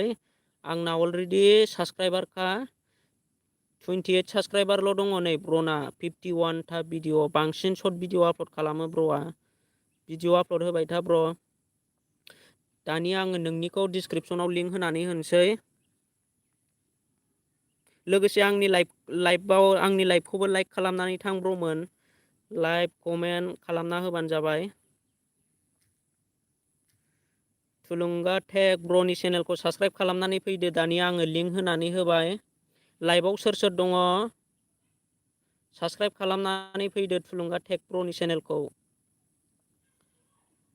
माबार 40 साबस्क्राइबार खालामनानै हो ब्रनि चेनेलखौ। नै 30 साबस्क्राइबार जाबाय। साबस्क्राइब खालामनानै आं साबस्क्राइब खालामबाय होननानै कमेन्ट खालामनानै खोन्थाहर ब्रमोन, होनबासो साबस्क्राइब खालामनायखौ मिन्थियो। 32 साबस्क्राइबार जाबाय, बरिया दे। बिदिनो साबस्क्राइब खालामलायनांगौ। 32 साबस्क्राइबार। सोर साबस्क्राइब खालामाखै साबस्क्राइब खालामनानै फैदो ब्रमोन माबार। सानसुमा बरगयारि जेनेरेल क्रिएशननिखौ आं साबस्क्राइब खालामना होबाय ब्र। आदसा सानसुमा बरगयारि ब्रआ जोंनिया साबस्क्राइब खालामनानै होबाय। दा सोरबाफोर साबस्क्राइब खालामाखैबा साबस्क्राइब खालामनानै फैदो।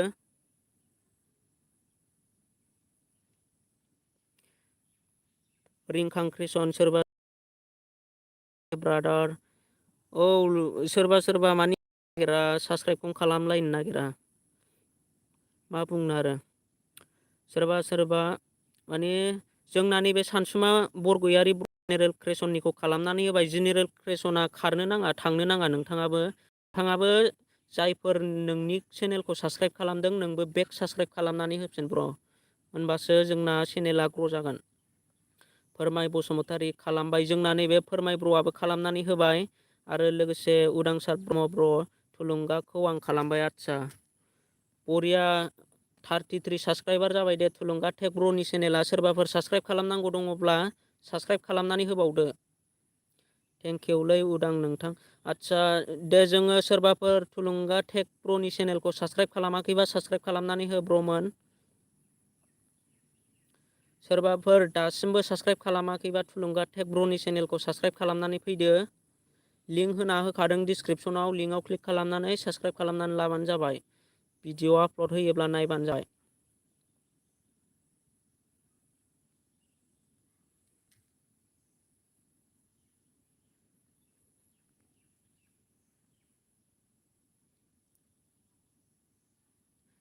दा सोर साबस्क्राइब खालामाखै लिंकआव क्लिक खालामनानै साबस्क्राइब खालामनानै फै ब्र'मोन। थुलुंगा टेक ब्र'नि चेनेलखौ साबस्क्राइब खालामनानै फैजोबदो गासिबो सोर खालामाखै।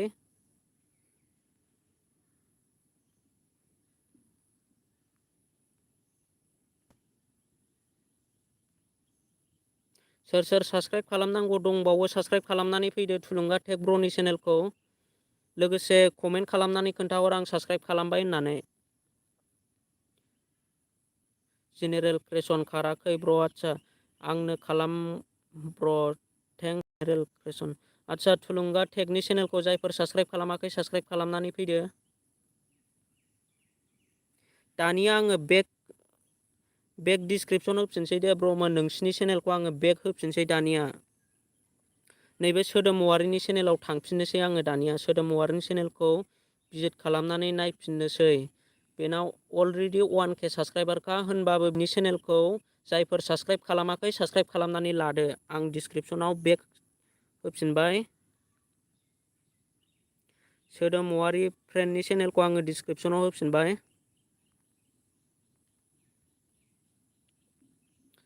जोंना नैबे आकाश ब्लग ब्र' खालामाखैबा खालामनानै लादो। नैबे सोदोम वारिनि चेनेलखौ साबस्क्राइब खालामनानै लादो।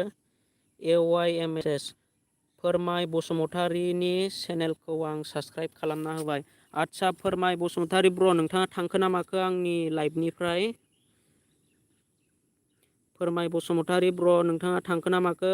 थाङाखैब्ला नोंथाङा नैबे AYMSS नि चेनेलखौ साबस्क्राइब खालामनानै होबानो जाबाय।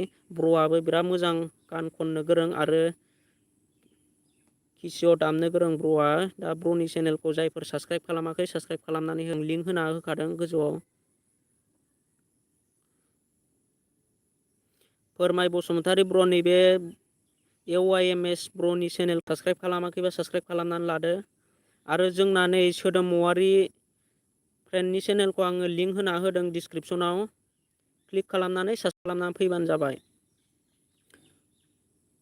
रिंखां क्रेसन खालामबाय। बरिया ब्र' बरिया। उदांसार ब्रह्म सोदोखौ दहाय खालामखादों। आदसा जोंना सोदोम वारि फ्रेन्डनि चेनेलखौ जायफोर साबस्क्राइब खालामाखै साबस्क्राइब खालामना होदो माबार।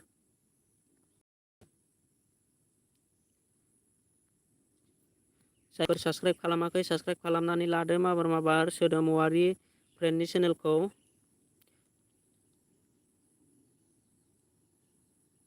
सानसुमा बरगयारि उदांसार ब्रह्मनिखौ साबस्क्राइब खालामना होबाय आं ब्र'।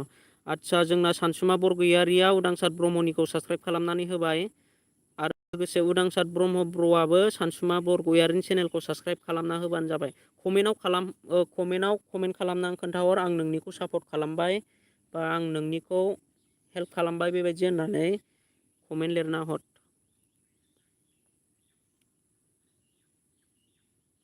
सोदोम वारिना साबस्क्राइब खालामखानायसो आंना। आदसा रामसियारि ब्लग आंनिखौबो सापर्ट खालामदो। सापर्ट खालामगोन ब्र लाइभआव थाबाय था जायफोर गोदान फैदों नोंसिनिखौबो आं गासिनिखौबो लिंक होनानै होगोन सिन्था खालामनाङा नोंथांमोना लाइभआव थाबाय थाबानो जाबाय लोगोसे आंनि लाइभखौबो लाइक खालामनानै हो लाइकजों लोगोसे कमेन्ट खालाम आरो आंनि चेनेलखौ साबस्क्राइब खालामाखैबा बिदिनो सानफ्रामबो नङाब्लाबो बिदिनो सानसे साननैनि उनाव लाइभ फैबाय थागोन नोंसिनि गेजेराव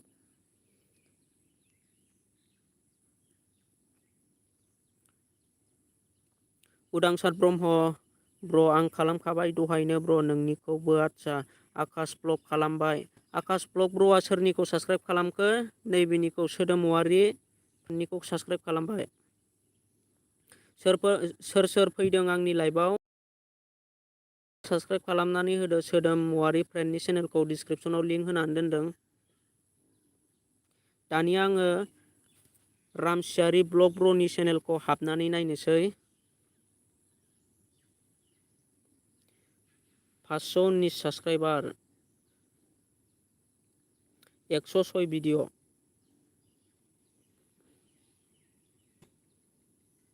आदसा आं साबस्क्राइब खालामनानै होबाय ब्रनि चेनेलखौ आंनि चेनेलखौबो नोंथाङा साबस्क्राइब खालामाखैबा साबस्क्राइब खालामनानै लाबानो जाबाय दा आङो नोंनिखौ डिसक्रिपसन सिङाव लिंक होनानै होनोसै डिसक्रिपसनाव लिंक होनानै होनोसै आङो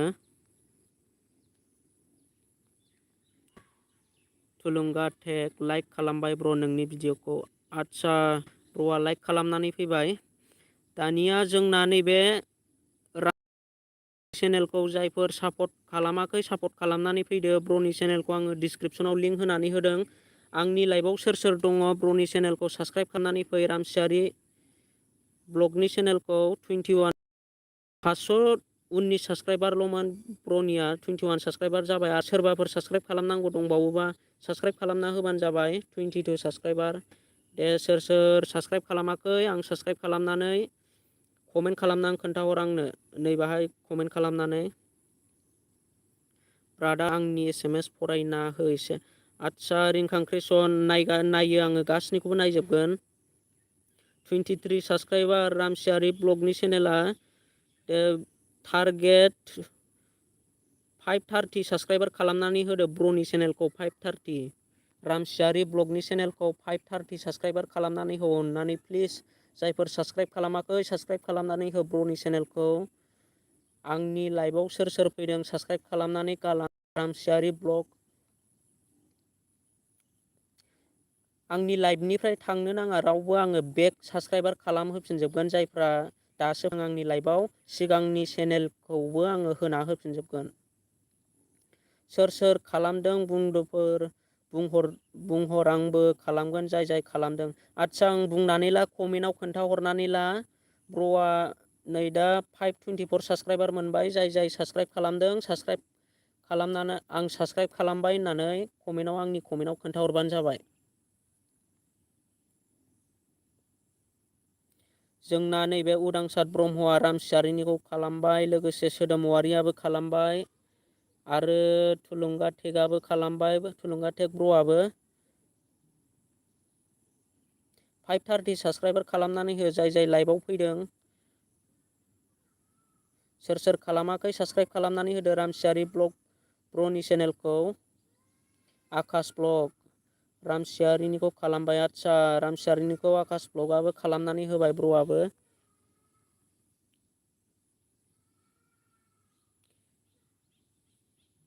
जोंना नैबे नरेन ब्लगआ साबस्क्राइब खालामाखैबा साबस्क्राइब खालामनानै होदो ब्र आं लिंक होनानै होदों रामसियारि ब्लगनि चेनेलखौ कमेन्ट खालामनानै खोन्थाहर ब्रनि चेनेलाव नङाबा आंनाव कमेन्ट खालामनानै खोन्थाहर फोरमाय बसुमतारी आं थांथ'बाय ब्र आंहा खामानि दं एसे बाय गुड इभिनिं ब्र फोरमाय बसुमतारी आदसा फोरमाय बसुमतारी ब्र नेक्स्ट लाइभआव फैफिनबानो जाबाय नोंथाङा थांनो हासिगोन आंबो खालामबाय फ्रेन्ड आदसा ओइस पि बड' स्टेटास सार्ट आदसा फार्स्ट टाइमाव नोङो कमेन्ट खालामनानै खोन्थाहर आं दङबा हाय हेल' बेबायदि कमेन्ट खालामनानै खोन्थाहर दा आङो नोंनि चेनेलखौबो लिंक होनानै होगोन ओइस पि बड' स्टेटास सार्ट नेक्स्ट लाइभआव फैफिनबानो जाबाय फोरमाय बसुमतारी ब्र जोङो सासे सानैजों चेनेलखौ ग्र' खालामनो हाया, खौसे जानांगौ। खौसे जाब्लासो चेनेलखौ ग्र' खालामनो हायो। बयबो समान साबस्क्राइब खालामलायनानै लायोब्ला जेबो जाया। लोगोसे भिडिअ लाइकफोराव जेनेबा भिडिअफोर आपल'ड खालामदोंबा भिडिअआव कमेन्ट खालाम, लाइक खालाम, होनबासो जायो। रामसियारि ब्लग उदांसार ब्रह्मनिखौ लिंक हर। आदसा, उदांसार ब्रह्मनिखौ आं लिंक होना होफिनगोन। गासैनिखौबो मोनफा मोनफा लिंक होना होफिनगोन आङो। उदांसार ब्रना 36 साबस्क्राइबार जानानै दङ दा।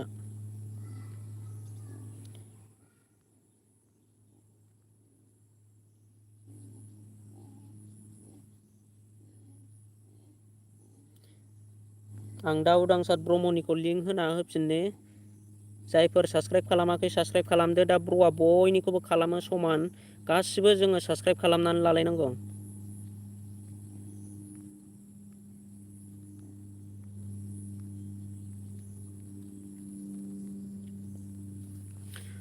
रामसियारि ब्लग उदांसार ब्रह्म, नै आं लिंकखौ होना होबाय आंनि डिसक्रिपसनाव। लिंकआव क्लिक खालामनानै उदांसार ब्रह्म ब्रनिखौ साबस्क्राइब खालामनानै फैबानो जाबाय।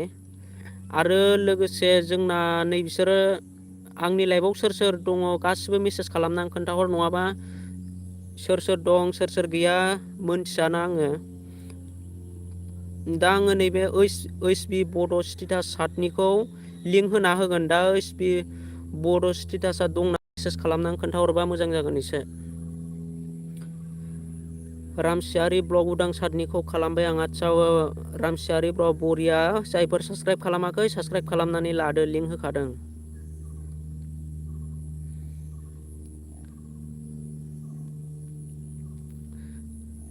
दा आङो ओइस बि बड' स्टेटासनि चेनेलाव हाबनानै नायनोसै।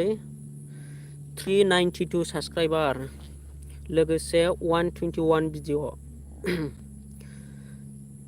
इउटुब नैबे बेनारखौ एसे मोजां होनानै ला ब्र'। नैबे माबाखौ नोंथाङा मा भिडिअ बानायो स्टेटास लिंक होनानै होनोसै आङो। नोंथाङा दासिमबो आंनि चेनेलखौबो साबस्क्राइब खालामाखैबा साबस्क्राइब खालामनानै लादो ब्र'। आं नोंनि चेनेलखौ साबस्क्राइब खालामनानै होबाय। 392 साबस्क्राइबार, 21 भिडिअ। आं दानिया नोंनि चेनेलखौबो लिंक होनानै होनोसै डिसक्रिपसनाव।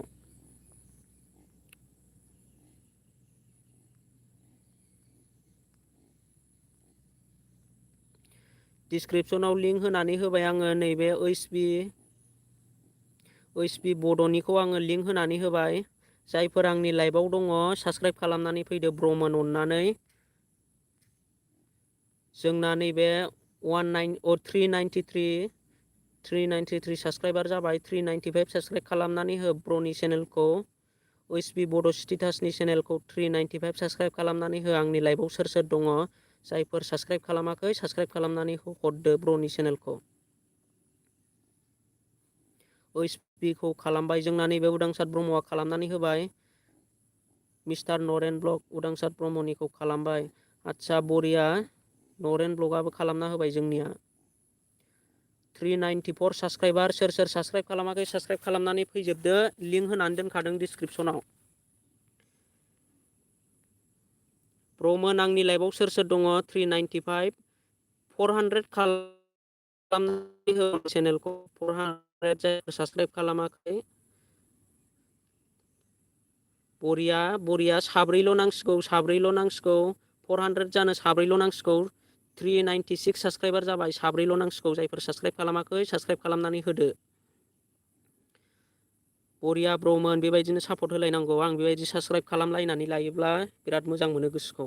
आरो आंनि चेनेलखौ जायफोर साबस्क्राइब खालामाखै साबस्क्राइब खालामनानै होदो।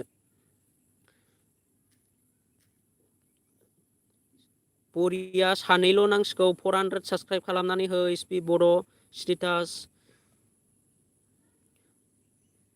सानैल' नांसिगौ 400 साबस्क्राइबार खालामनानै हो। BK7 ब्लग खालामबाय ब्र'। आदसा, बरिया ब्र', बरिया। जायफोर साबस्क्राइब खालामाखै साबस्क्राइब खालामनानै होदो। 398 सानैल' नांसिगौ, बारा नांला, सानैल'। 400 साबस्क्राइब खालामनानै हो। ओइस बिखौ खालामबाय जोंना नैबे थुलुंगा ब्र'आबो। आंखौ खालामगोन ब्र'। नोंनिखौबो लिंक होना होफिनगोन आङो खनसेबाव। जायफोर साबस्क्राइब खालामाखै साबस्क्राइब खालामनानै होदो। ओइस बि स्टेटास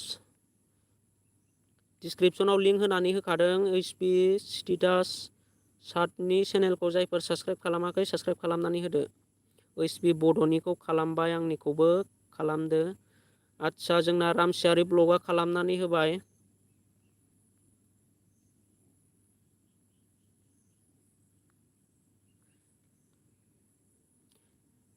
दानिया आङो बेक साबस्क्राइबार होफिनसै दे, रावबोथ' गोदान फैखायाखैसैना। गोदान जायफोर गोदान लाइभआव आंनि लाइभआव जायफोर गोदान फैदों मेसेज खालामनानै खोन्थाहर, नङाब्ला गोदान गैयाब्ला आङो बेबायदिनो नोंसिनिखौ बेक माने साबस्क्राइब खालामनो थिनबावगोन, जाहाथे गोदानफ्राबो साबस्क्राइब खालामनो मोनो। दानिया आङो नैबे जोंना नैबे मिस्टार नरेन ब्लगनिखौ आङो बुंफिननानै होनोसै दानिया। 359 साबस्क्राइबार मिस्टार नरेननिखौ आङो साबस्क्राइब खालामनो थिनफिननोसै।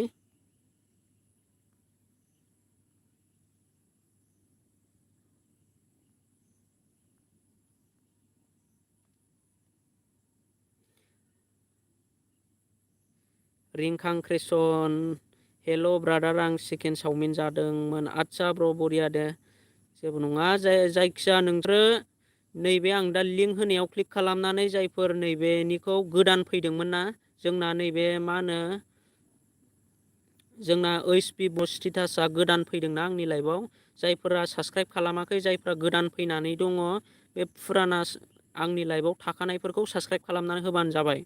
नैबे जोंना मा होनो मिस्टार नरेन ब्लगनि चेनेलखौ साबस्क्राइब खालामफिनदो। दानिया सोर सोर आंनि लाइभआव गोदानै फैदों, मिस्टार नरेन ब्लगनि चेनेलखौ साबस्क्राइब खालामनानै होफिन।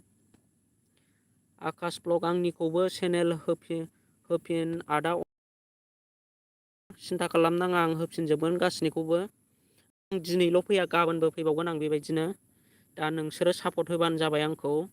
आं हारसिंल' लाइभ फैनानै जाया, नोंसोर ज'यै खौसेयै फैनानै आरो आंनि चेनेलखौ शेयार खालामनानै हो बयनोबो, जाहाथे जोंनि फिसा फिसा इउटुबारफ्रा खौसेयै साबस्क्राइब मोनलायनो हायो बयबो।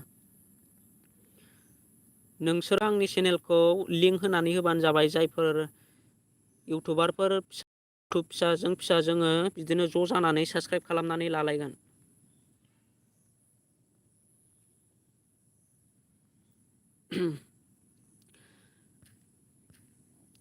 दा जोंना नैबे ब्लगनि चेनेलखौ जायफोर साबस्क्राइब खालामाखै साबस्क्राइब खालामनानै लादो। 359ल'मोन, नै दा 361 थांबाय, बरिया। मिस्टार नरेन ब्लगनि चेनेलखौ साबस्क्राइब खालामाखैबा साबस्क्राइब खालामनानै होदो।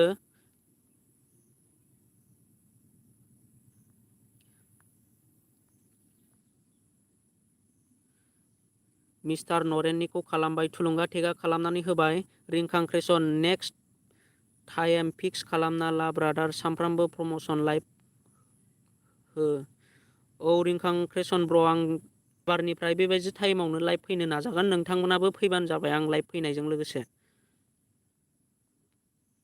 दा आङो मिस्टार नरेन ब्लगनि चेनेलखौ लिंक होफिन, साबस्क्राइब खालामनानै लायाखै, साबस्क्राइब खालामनानै लादो ब्रनि चेनेलखौ।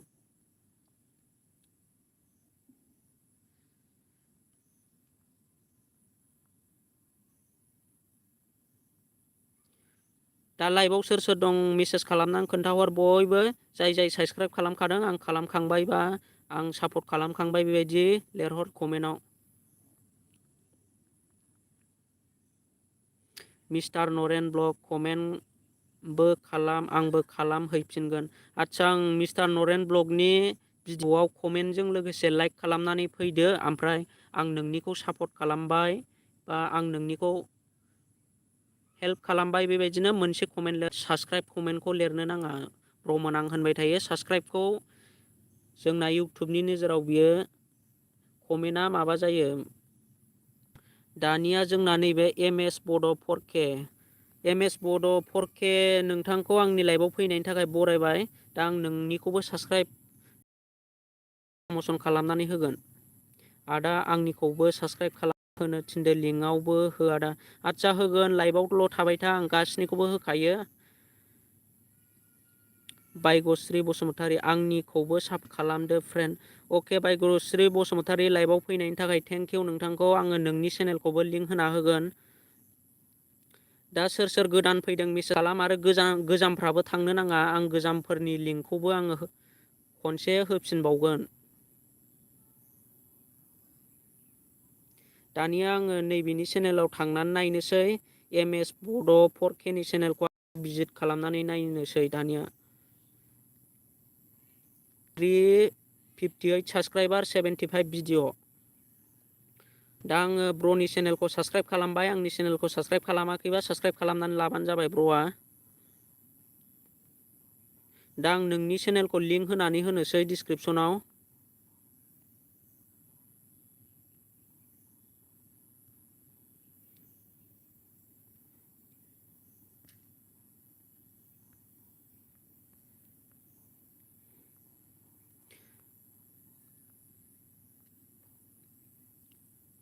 दा आङो लिंक होनानै होबाय। नैबे जोंना नैबे MS बड' 4K नि चेनेलखौ आं लिंक होनानै होबाय।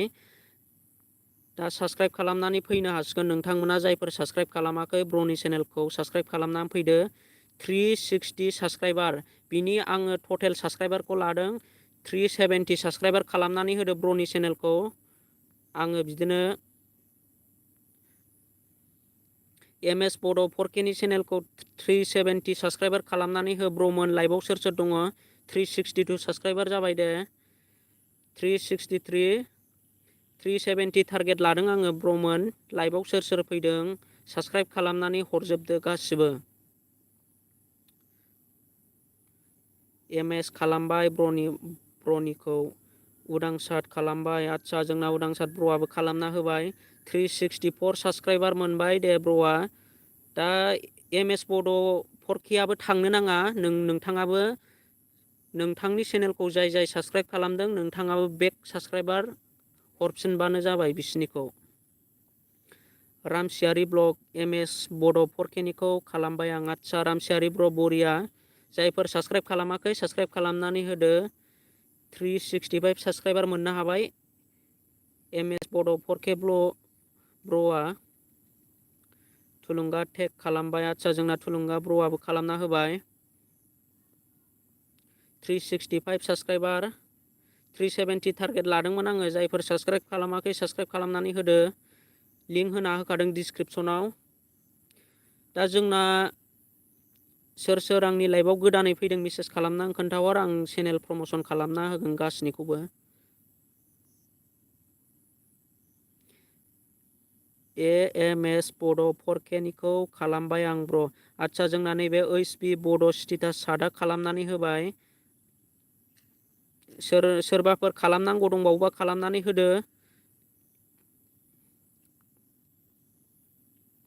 रामसियारि ब्लग MS बड' खौ आंखौबो खालामदो प्लिज। आदसा रामसियारि ब्र'नि चेनेलखौबो बेक साबस्क्राइब खालामनानै होफिनबानो जाबाय। नैबे MS बड' 4K मानि गासैनिखौबो नोंथांनिखौ साबस्क्राइब खालामनानै होफिनबानो जाबाय। सोदोमवारि दे सापर्ट खालामलायदो। अके फ्रेन्ड जों बयबो सापर्ट खालामलाय गावजों गाव।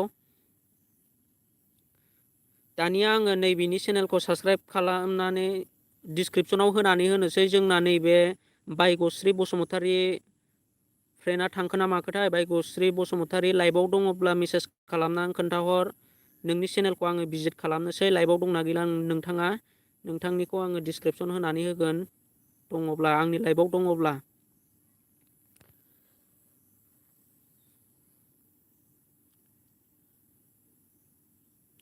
AYMSS मिस्टार बड' 4K नि चेनेलखौ खालामबाय आं। आंनिखौबो सुपार खालामना होदो ब्र'। आदसा आङो AYMSS ब्र'नि चेनेलखौ बेक साबस्क्राइबार खालामनानै होफिनदो जायफोर खालामाखै। रिंखांख्रे रदै आं मोसौ खानि आथिं जाफिनगोन आं लाइभआव एटेन्ड जाफिनगोन आं लाइभआव। आदसा जेबो नङा दे ब्र'। आकाश ब्लग आंनिखौ बयबो सापर्ट खालामदो ब्र'मोन। आदसा आकाश ब्लग ब्र' नोंनिखौबो होफिनगोन। बयबो लाइभजों लोगोसे आङो बुंफिनगोन।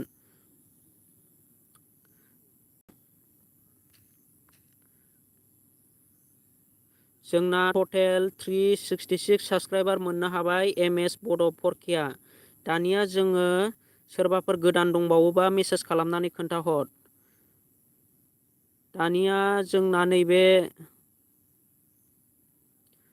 जोंना नैबे बायगश्री बसुमतारी फ्रेन्डआ थांखो ना माखो मेसेज खालामनानै खोन्थाहर। अके थाङाखै फ्रेन्ड। आदसा आं दा नोंनि चेनेलखौ भिजिट खालामनोसै। बायगश्री बसुमतारी 366 साबस्क्राइबार। अके फ्रेन्ड आं नोंनि चेनेलखौ साबस्क्राइब खालामनानै लाबाय, लोगोसे नोंनि चेनेलखौ आङो डिसक्रिपसनाव होनानै होनोसै। 366 बायगश्री बसुमतारी फ्रेन्डनि चेनेलखौ जायफोर साबस्क्राइब खालामाखै साबस्क्राइब खालामनानै लादो, डिसक्रिपसनाव लिंक होनानै दोनदों। बायगश्री बसुमतारी 369 साबस्क्राइबार मोननो हाबाय। जायफोर साबस्क्राइब खालामाखै साबस्क्राइब खालामदो माबार 370 साबस्क्राइबार मोननो हाबाय। 375 साबस्क्राइब खालामनानै होदे ब्रमोन। आंनि लाइभआव सोर सोर दङ साबस्क्राइब खालामनानै फैदो। बायगश्री बसुमतारी फ्रेन्डनि चेनेलखौ अननानै प्लिज साबस्क्राइब खालामनानै फैदो। 375 टारगेट खालामदों आङो। जायफोर साबस्क्राइब खालामाखै साबस्क्राइब खालामनानै फैदो। जेनेरेल क्रेसन ब्र नोंथाङाबो खालामाखैबा खालामनानै फैदो। आं खालामबाय ब्र। आदसा खालामबायबा मोजां दे। 371 मोननो हाबाय। जायफोर साबस्क्राइब खालामाखै साबस्क्राइब खालामनानै फैदो अननानै प्लिज बायगश्री बसुमतारीनि चेनेलखौ। MS बड' 4K ब्र साबस्क्राइब खालामनानै हो। आं डिसक्रिपसनाव लिंक होनानै दोनखादों। बायगश्री बसुमतारी फ्रेन्डनि चेनेलखौ जायफोर साबस्क्राइब खालामाखै साबस्क्राइब खालामनानै होदो माबार। आंनि टारगेटआ 375 बायगश्री बसुमतारी फ्रेन्डनियाव 375 माबार खालामनानै हो। दासो 372 साबस्क्राइबार जादों। 3 नांबावगौ। सोर सोर लाइभआव फैदों खालाम।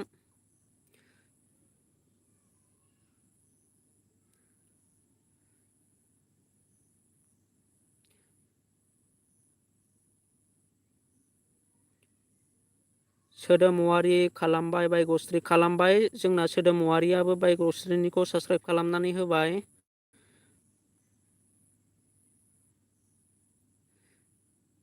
जोंनिया आं बायगश्रीनिखौ सोर सोर साबस्क्राइब खालामखो आङो कमेन्टआव फरायनानै खोन्थानि। आकाश ब्लगआ खालामनानै होबाय, लोगोसे जेनेरेल क्रेसनाबो 2 आरो MS बड' 4K दासिमबो खालामाखैबा खालामनानै लादो। लोगोसे उदांसार ब्रह्मआबो खालामबाय। बायगश्रीया आंनिखौ खालामदो, आंबो खालामगोन। खालामबाय। आदसा जोंना उदांसार ब्रह्मआबो खालामबाय, लोगोसे सोदोमवारि बेबो खालामबाय। रामसियारि AYMSS निया खालामखानाय दं आंनियाव। रामसियारि ब्लगआ दासिमबो खालामाखैबा नैबे बायगश्री बसुमतारी फ्रेन्डनि चेनेलखौ खालामनानै होदो ब्र। MS बड' 4K आदा आदसा खालामनानै हो। आं लिंक होनानै दोनखादों। 373 साबस्क्राइबार मोननो हाबाय जोंना नैबे बायगश्री बसुमतारी फ्रेन्डआ। जायफोर साबस्क्राइब खालामाखै साबस्क्राइब खालामनानै होदो अननानै प्लिज। आंनि लाइभआव सोर सोर फैदों आं गासैनिखौबो बेबायदिनो प्रमसन खालामनानै होगोन। अके 370 थांनोसै जोंना नै 3ल' नांसिगौ। 370 थांनोसै 3ल' नांसिगौ। जोंना नैबे जोंना मारै जाखो जोंना नैबे आङो नैबेनिखौ भिजिट खालामदोंमोन, नैबे MS बड' 4K निखौ। दानिया आङो बायगश्रीनिखौ नायफिननोसै।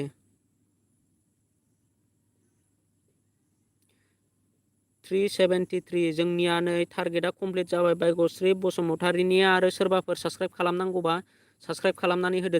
375 साबस्क्राइब खालामनानै हो फ्रेन्डनि चेनेलखौ 375।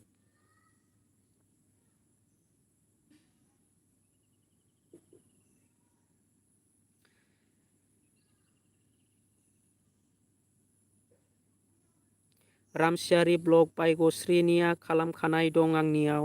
नों खालामाखैब्ला खालामदो। आदसा जोंना अलरेडि साबस्क्राइबार खालामखानानै लाखानाय जोंना नैबे रामसियारि ब्लग प्र'आ बायगश्रीनि चेनेलखौ अलरेडि साबस्क्राइब खालामखादों। बायगश्री फ्रेन्डआ साबस्क्राइब खालामाखैबा रामसियारि ब्लगनि चेनेलखौ साबस्क्राइब खालामनानै होबानो जाबाय। आरो जोंना नै OSP बड' स्टेटास सादा मा नुदों बायगश्री बसुमतारीनिखौ आं खालामबाय, आंनिखौबो खालामदो। आदसा जाय जाय खालामदों बेक साबस्क्राइबार खालामनानै होगोन अननानै।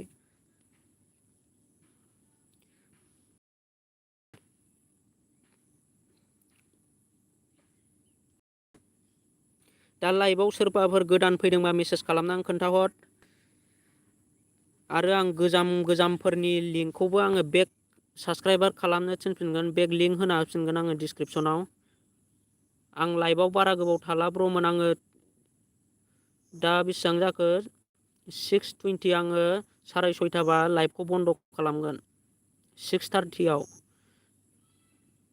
आरो आं गाबोन फैफिनबावगोन, गाबोनहाय बयबो आंनि लाइभआव फैनो हागोन जायफोर। आरो नोंथांमोना आंनि लाइभखौ शेयार खालामनानै हो। जायफोर आंनि लाइभआव दा फैदों नोंसोरो लाइभखौ शेयार खालामनानै होबानो जाबाय, जाहाथे जोंनि चेनेल फिसा फिसाफोरनाव बयनावबो थाङो। आं गासैनिखौबो साबस्क्राइब खालामनो थिनगोन बेबायदिनो। जोंना नैबे अख्राङा जोंना गोदान लाइभआव जयेन जादों।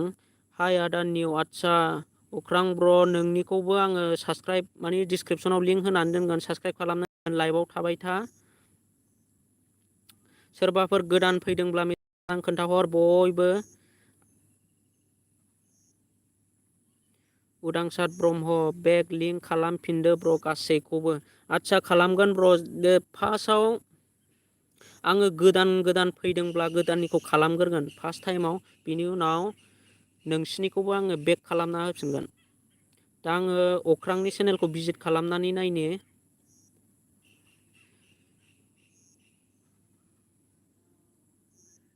स्टेटास भिडिअ, जोंनिया गासिबो बांसिनानो स्टेटास भिडिअ गोजा ब्रमोना। जेबो नङा दे, आङो जायखिजाया अख्रां ब्रनि चेनेलखौ आङो साबस्क्राइब खालामबाय। अख्रां ब्रआ दासिमबो आंनि चेनेलखौ साबस्क्राइब खालामाखैबा साबस्क्राइब खालामनानै होबानो जाबाय। आरो आं लिंक होनानै होनोसै डिसक्रिपसनाव।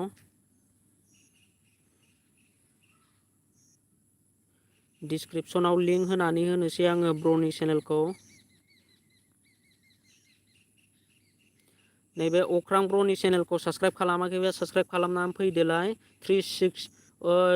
36 साबस्क्राइबार, आङो बिनि चेनेलखौ 45 साबस्क्राइबार टारगेट लाबाय आं दे ब्रमोन। 45 साबस्क्राइबार खालामनानै हो माबार 45 आंनि लाइभआव सोर सोर दङ 45 साबस्क्राइबार खालामनानै होदो। 41 साबस्क्राइबार जाबाय, बरिया। 45 साबस्क्राइब खालामनानै हो ब्रनि चेनेलखौ। अख्रां ब्रनि चेनेलखौ 45 साबस्क्राइब खालामनानै हो अननानै प्लिज ब्रमोन। जायफोर साबस्क्राइब खालामाखै साबस्क्राइब खालामनानै हो अख्रां ब्रनि चेनेलखौ। 41 साबस्क्राइबारल' मोननो हादों दासिमबो। 45 साबस्क्राइबार खालामनानै हो।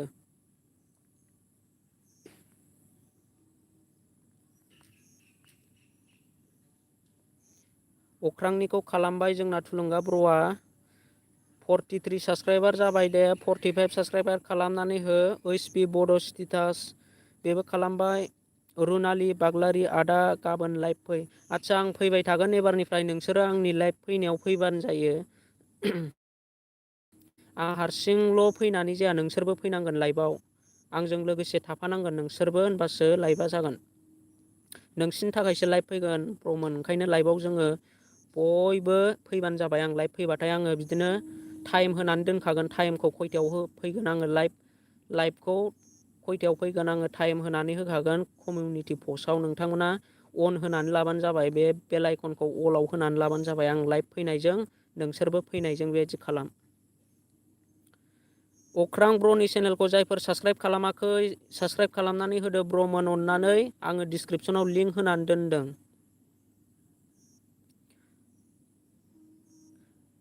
रामसियारि ब्लगआ अख्रांनिखौ खालामबाय। अख्रां ब्रआबो जायफोर साबस्क्राइब खालामदोंमोन खालामनानै होबानो जाबाय अननानै प्लिज। नोंथाङाबो साबस्क्राइब खालामालासिनो थानो नाङा, बेक साबस्क्राइबार खालामफिनजोब नोंथाङाबो, जाय नोंथांनि चेनेलखौ साबस्क्राइब खालामदों। आरो लोगोसे आंनि चेनेलखौ लाइक खालामनानै हो, आंनि बे भिडिअ लाइभ भिडिअखौ लाइक खालामनानै हो नोंथांमोनाबो। आरो चेनेलखौ साबस्क्राइब खालामाखैबा आंनिखौबो साबस्क्राइब खालामनानै हो। जोंना सोरबाफोर निउ फैदों नामा र' आं नायनि। बड' सिनेमेटिक श'ड निउ, आदसा बड' सिनेमेटिकखौ नोंथांखौ आंनि लाइभआव फैनायनि थाखाय बराय हरबाय। दा आं नोंथांनि चेनेलखौबो डिसक्रिपसनाव लिंक होनानै होगोन। दा नोंथाङा, आं दा डिसक्रिपसनाव होनानै दोनदों नैबे अख्रां ब्रनि चेनेलखौ साबस्क्राइब खालामाखैबा साबस्क्राइब खालामनानै फैबानो जाबाय। 44 साबस्क्राइबारल' जानानै दङ दाबो 45 साबस्क्राइबार खालामना होदो सासेल' नांसिगौ जायफोर साबस्क्राइब खालामाखै साबस्क्राइब खालामनानै होदो लिंक होनानै होदों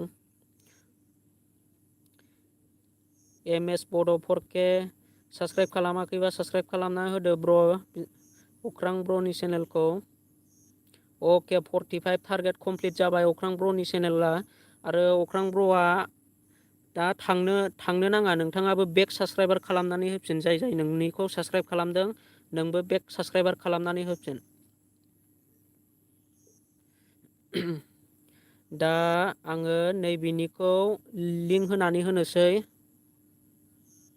बड' सिनेमेटिक शर्ट ब्र'नि चेनेलखौ आङो लिंक होनानै होगोन र'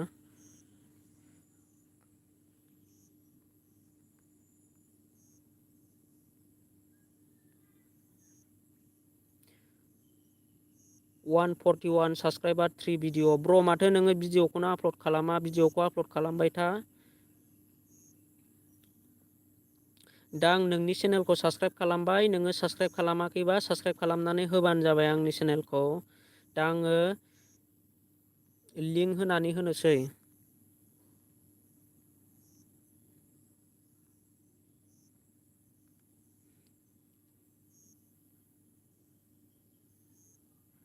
जोंना नैबे बड' सिनेमेटिक शर्ट फ्रेन्डनि चेनेलखौ जायफोर साबस्क्राइब खालामाखै साबस्क्राइब खालामनानै फैदोलाय दानिया आङो डिसक्रिपसनाव लिंक होनानै दोनखादों 143 साबस्क्राइबार जाबाय 143 साबस्क्राइबार 144 साबस्क्राइबार 144 साबस्क्राइबार जाबाय ब्र'नि चेनेलखौ साबस्क्राइब खालामनानै फै 150 टारगेट खालामदों आङो 150 146 साबस्क्राइबार जाबाय दे 150 टारगेट खालामदों टारगेटखौ कमप्लिट खालामनानै होदो अननानै प्लिज फ्रेन्डनि चेनेलखौ 150 साबस्क्राइबार खालामनानै हो 146 जाबाय जायफोर साबस्क्राइब खालामाखै साबस्क्राइब खालामनानै हर 146 147 साथामल' नांसिगौ जायफोर साबस्क्राइब खालामाखै साबस्क्राइब खालामनानै होदो अननानै प्लिज नैबे बड' सिनेमेटिक शर्टनि चेनेलखौ साबस्क्राइब खालामाखैबा साबस्क्राइब खालामनानै होदो 150 टारगेट खालामदों आङो 150 साबस्क्राइब खालामनानै हो अख्रां ब्र'आ खालामबाय जोंना नैबे सिनेमेटिक ब्र'नि चेनेलखौ जायफोर साबस्क्राइब खालामाखै 148 साबस्क्राइबार सानैल' नांसिगौ दे अननानै प्लिज जायफोर साबस्क्राइबार खालामाखै साबस्क्राइब खालामनानै लादो ब्र'मोन 148 साबस्क्राइबार 150 साबस्क्राइबार खालामनानै हो ब्र'नि चेनेलखौ थुलुंगा ब्र'आबो खालामबाय जोंनिया OSP बड' मा कमेन्ट लिरदों नायनि आङो बड' साना माटिक्स आंबो खालामबाय आंनिखौबो खालामना होदो आदसा रामसियारि ब्लग ब्र'आबो खालामबाय बड' सिनेमेटिकनिखौ खालामदो अके जायफोर बड' सिनेमेटिकनि चेनेलखौ साबस्क्राइब खालामाखै साबस्क्राइब खालामना हो लिंक होनानै दोनखादों टारगेट 150 खालामनानै होदो 148 साबस्क्राइबार सानैल' नांसिगौ अनलि सानै बारा नांला अनलि सानै जायफोर खालामाखै खालामनानै होदो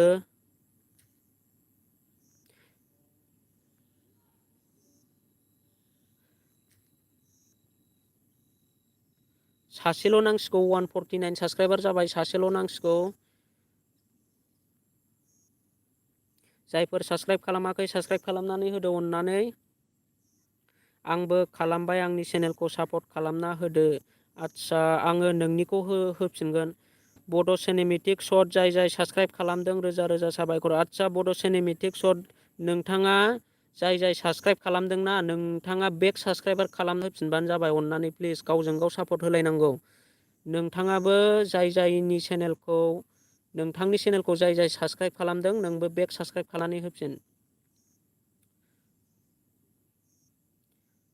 जेनेरेल क्रेशन बड' सिनेमेटिक आंबो खालामबाय आंनिखौबो खालामदो आदसा जोंना जेनेरेल क्रेशन ब्र'आबो खालामनानै होबाय बेक साबस्क्राइबार खालामनानै होफिनदो दानिया जोंना ABCD XYZ ब्र' दासो नै आंहा लाइभआव हायामोन नोंलाय नै आं लाइभखौ दोनथ'नो सानबाय नोंहा दासो लाइभआव फैबाय एबार नेक्स्ट टाइमाव फैफिननो हागोन नोंथाङा। नेक्स्ट टाइमाव फैफिनबानो जाबाय। आं नोंथांनि चेनेलखौ दा लिंक होनानै होगोन आङो। नोंनिखौ एबारनो होनोसै। आदा प्लिज अननानै आंनिखौबो होफिनलाय। आदसा रुनालि सिस्टार नोंनिखौबो होफिनगोन आङो। नोङो लाइभआव थाथ', थांबाय थानो नाङा। लाइभआव थाबाय था। आं दानिया आङो नैबे बेनानै 170 साबस्क्राइबार जानानै दं फर भिडिअ। दा आङो लिंक होनानै होनोसै। ब्र'निखौ ब्र'आ भिडिअबो हगाराखै दासिमबो। जेनेरेल क्रेसन ब्र' आंनिखौ होफिनगोन ब्र'। दा गोदान फैदों, आं गोदान फैनायखौ होग्रोजोबनि, बेनि उनाव नोंसिनिखौबो होफिनगोन। दा नोंसोर लाइभआव थाबाय थायोबा आंबो थाबाय थानो गोसो जायो। दा नोंसोर लाइभआव रावबो थायाबा आंबो थानो गोसो जाया। बेनिखायनो आं लाइभआव फैबाथाय बयबो फैजोबबानो जाबाय।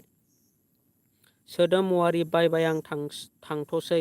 अके दे, थांथ'नो हासिगोन सोदोम वारि फ्रेन्ड। नेक्स्ट टाइम लाइभआव फैयोबा फैफिननो हागोन, फैफिनबानो जाबाय। दा जाय थांनो गोसो थांनो हागोन दे।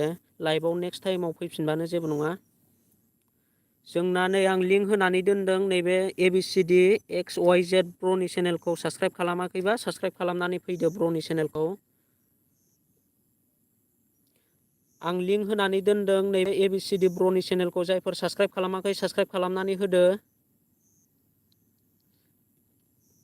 70 साबस्क्राइबार, 75 साबस्क्राइब खालामनानै हो। 72 साबस्क्राइबारल' जानानै दं दासिमबो।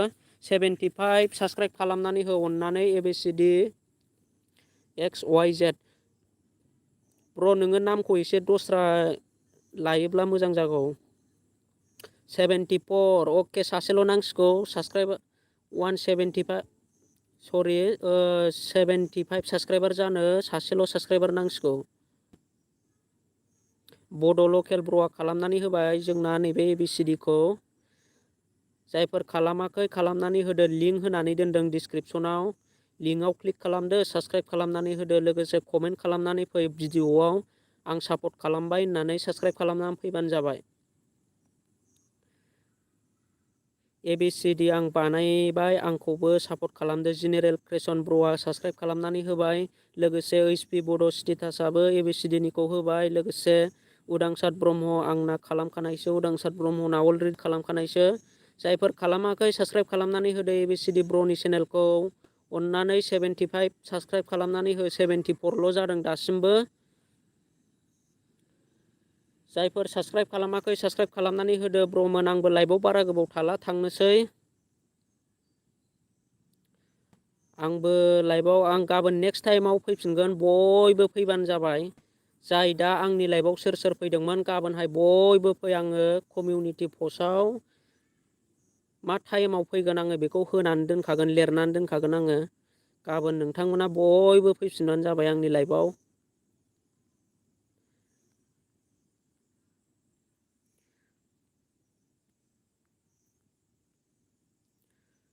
जायफोर ABCD ब्र'नि चेनेलखौ साबस्क्राइब खालामाखै साबस्क्राइब खालामनानै हो। लिंक होनानै दोनदों। HP बड' स्टेटास आंनिखौबो लिंक होफिनदो ब्र'। अके, आं जेनेरेल क्रेसन ब्र'निखौ होफिनग्रोनोसै दानिया।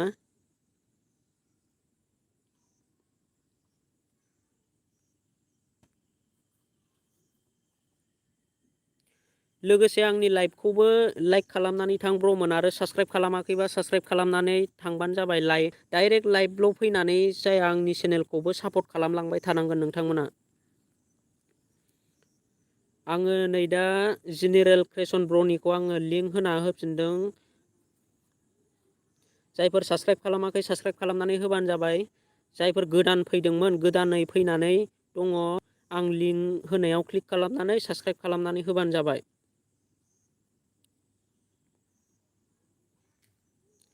जेनेरेल क्रेसन ब्र'नि चेनेलखौ साबस्क्राइब खालामनानै हो। 72 साबस्क्राइबार जाबाय। 372 साबस्क्राइबार, 375 खालामनानै हो।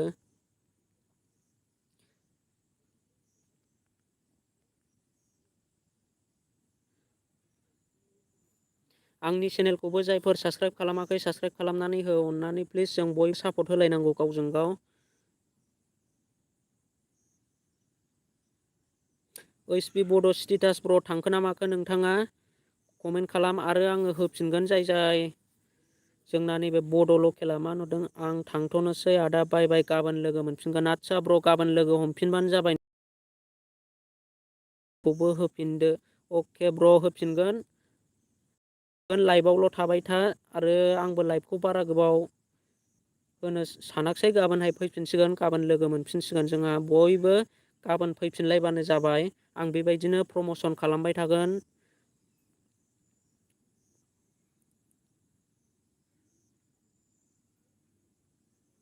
दा आं थुलुंगा ब्र'नि चेनेलाव हाबनानै नायनोसै। थुलुंगा ब्र'ना दा टटेल 36 साबसक्राइबार दङ। अननानै थुलुंगा ब्र'नि चेनेलखौ 40 साबसक्राइबार खालामनानै होयोब्ला मोजां जागोन। थुलुंगा टेक ब्र'नि चेनेलखौ 40 साबसक्राइबार खालामनानै हो अननानै प्लिज। जायफोर साबसक्राइब खालामाखै गोदानै फैदोंब्ला साबसक्राइब खालामनानै हो। थुलुंगा टेक ब्र'नि चेनेलखौ। ब्र'आ सर्ट भिडिअ लाबोयो। ओइसपि बड' स्टेटास चाट आंबो थांथ'सै फ्रेन्ड। आदसा फ्रेन्ड गाबोन नेक्स्ट लाइभआव फैफिन। बेबायदि टाइमावनो फैफिनबानो जाबाय।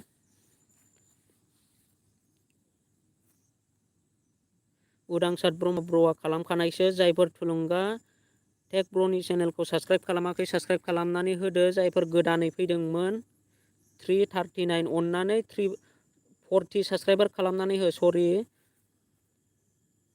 40 साबसक्राइबार खालामनानै हो अननानै। 39 साबसक्राइबारल' जानानै दङ ब्र'नि चेनेला। 40 साबसक्राइबार खालामनानै हो। रामसियारि ब्लगआ खालामबाय जोंना ब्र'आ थुलुंगा टेकनिखौ। थुलुंगा टेक ब्र'आबो रामसियारि ब्र'नि चेनेलखौ खालामनानै जाबाय।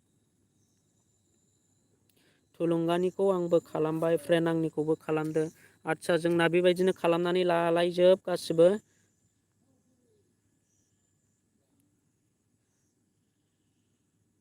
दा लोगोफोर आङो लाइभखौ बन्द' खालामथ'नोसै दे। गाबोनहाय नेक्स्ट टाइम फैफिनबानो जाबाय। आङो कमिउनिटि पस्ट होनानै दोनगोन। खयथायाव लाइभ फैगोन आङो होनानै दोनगोन।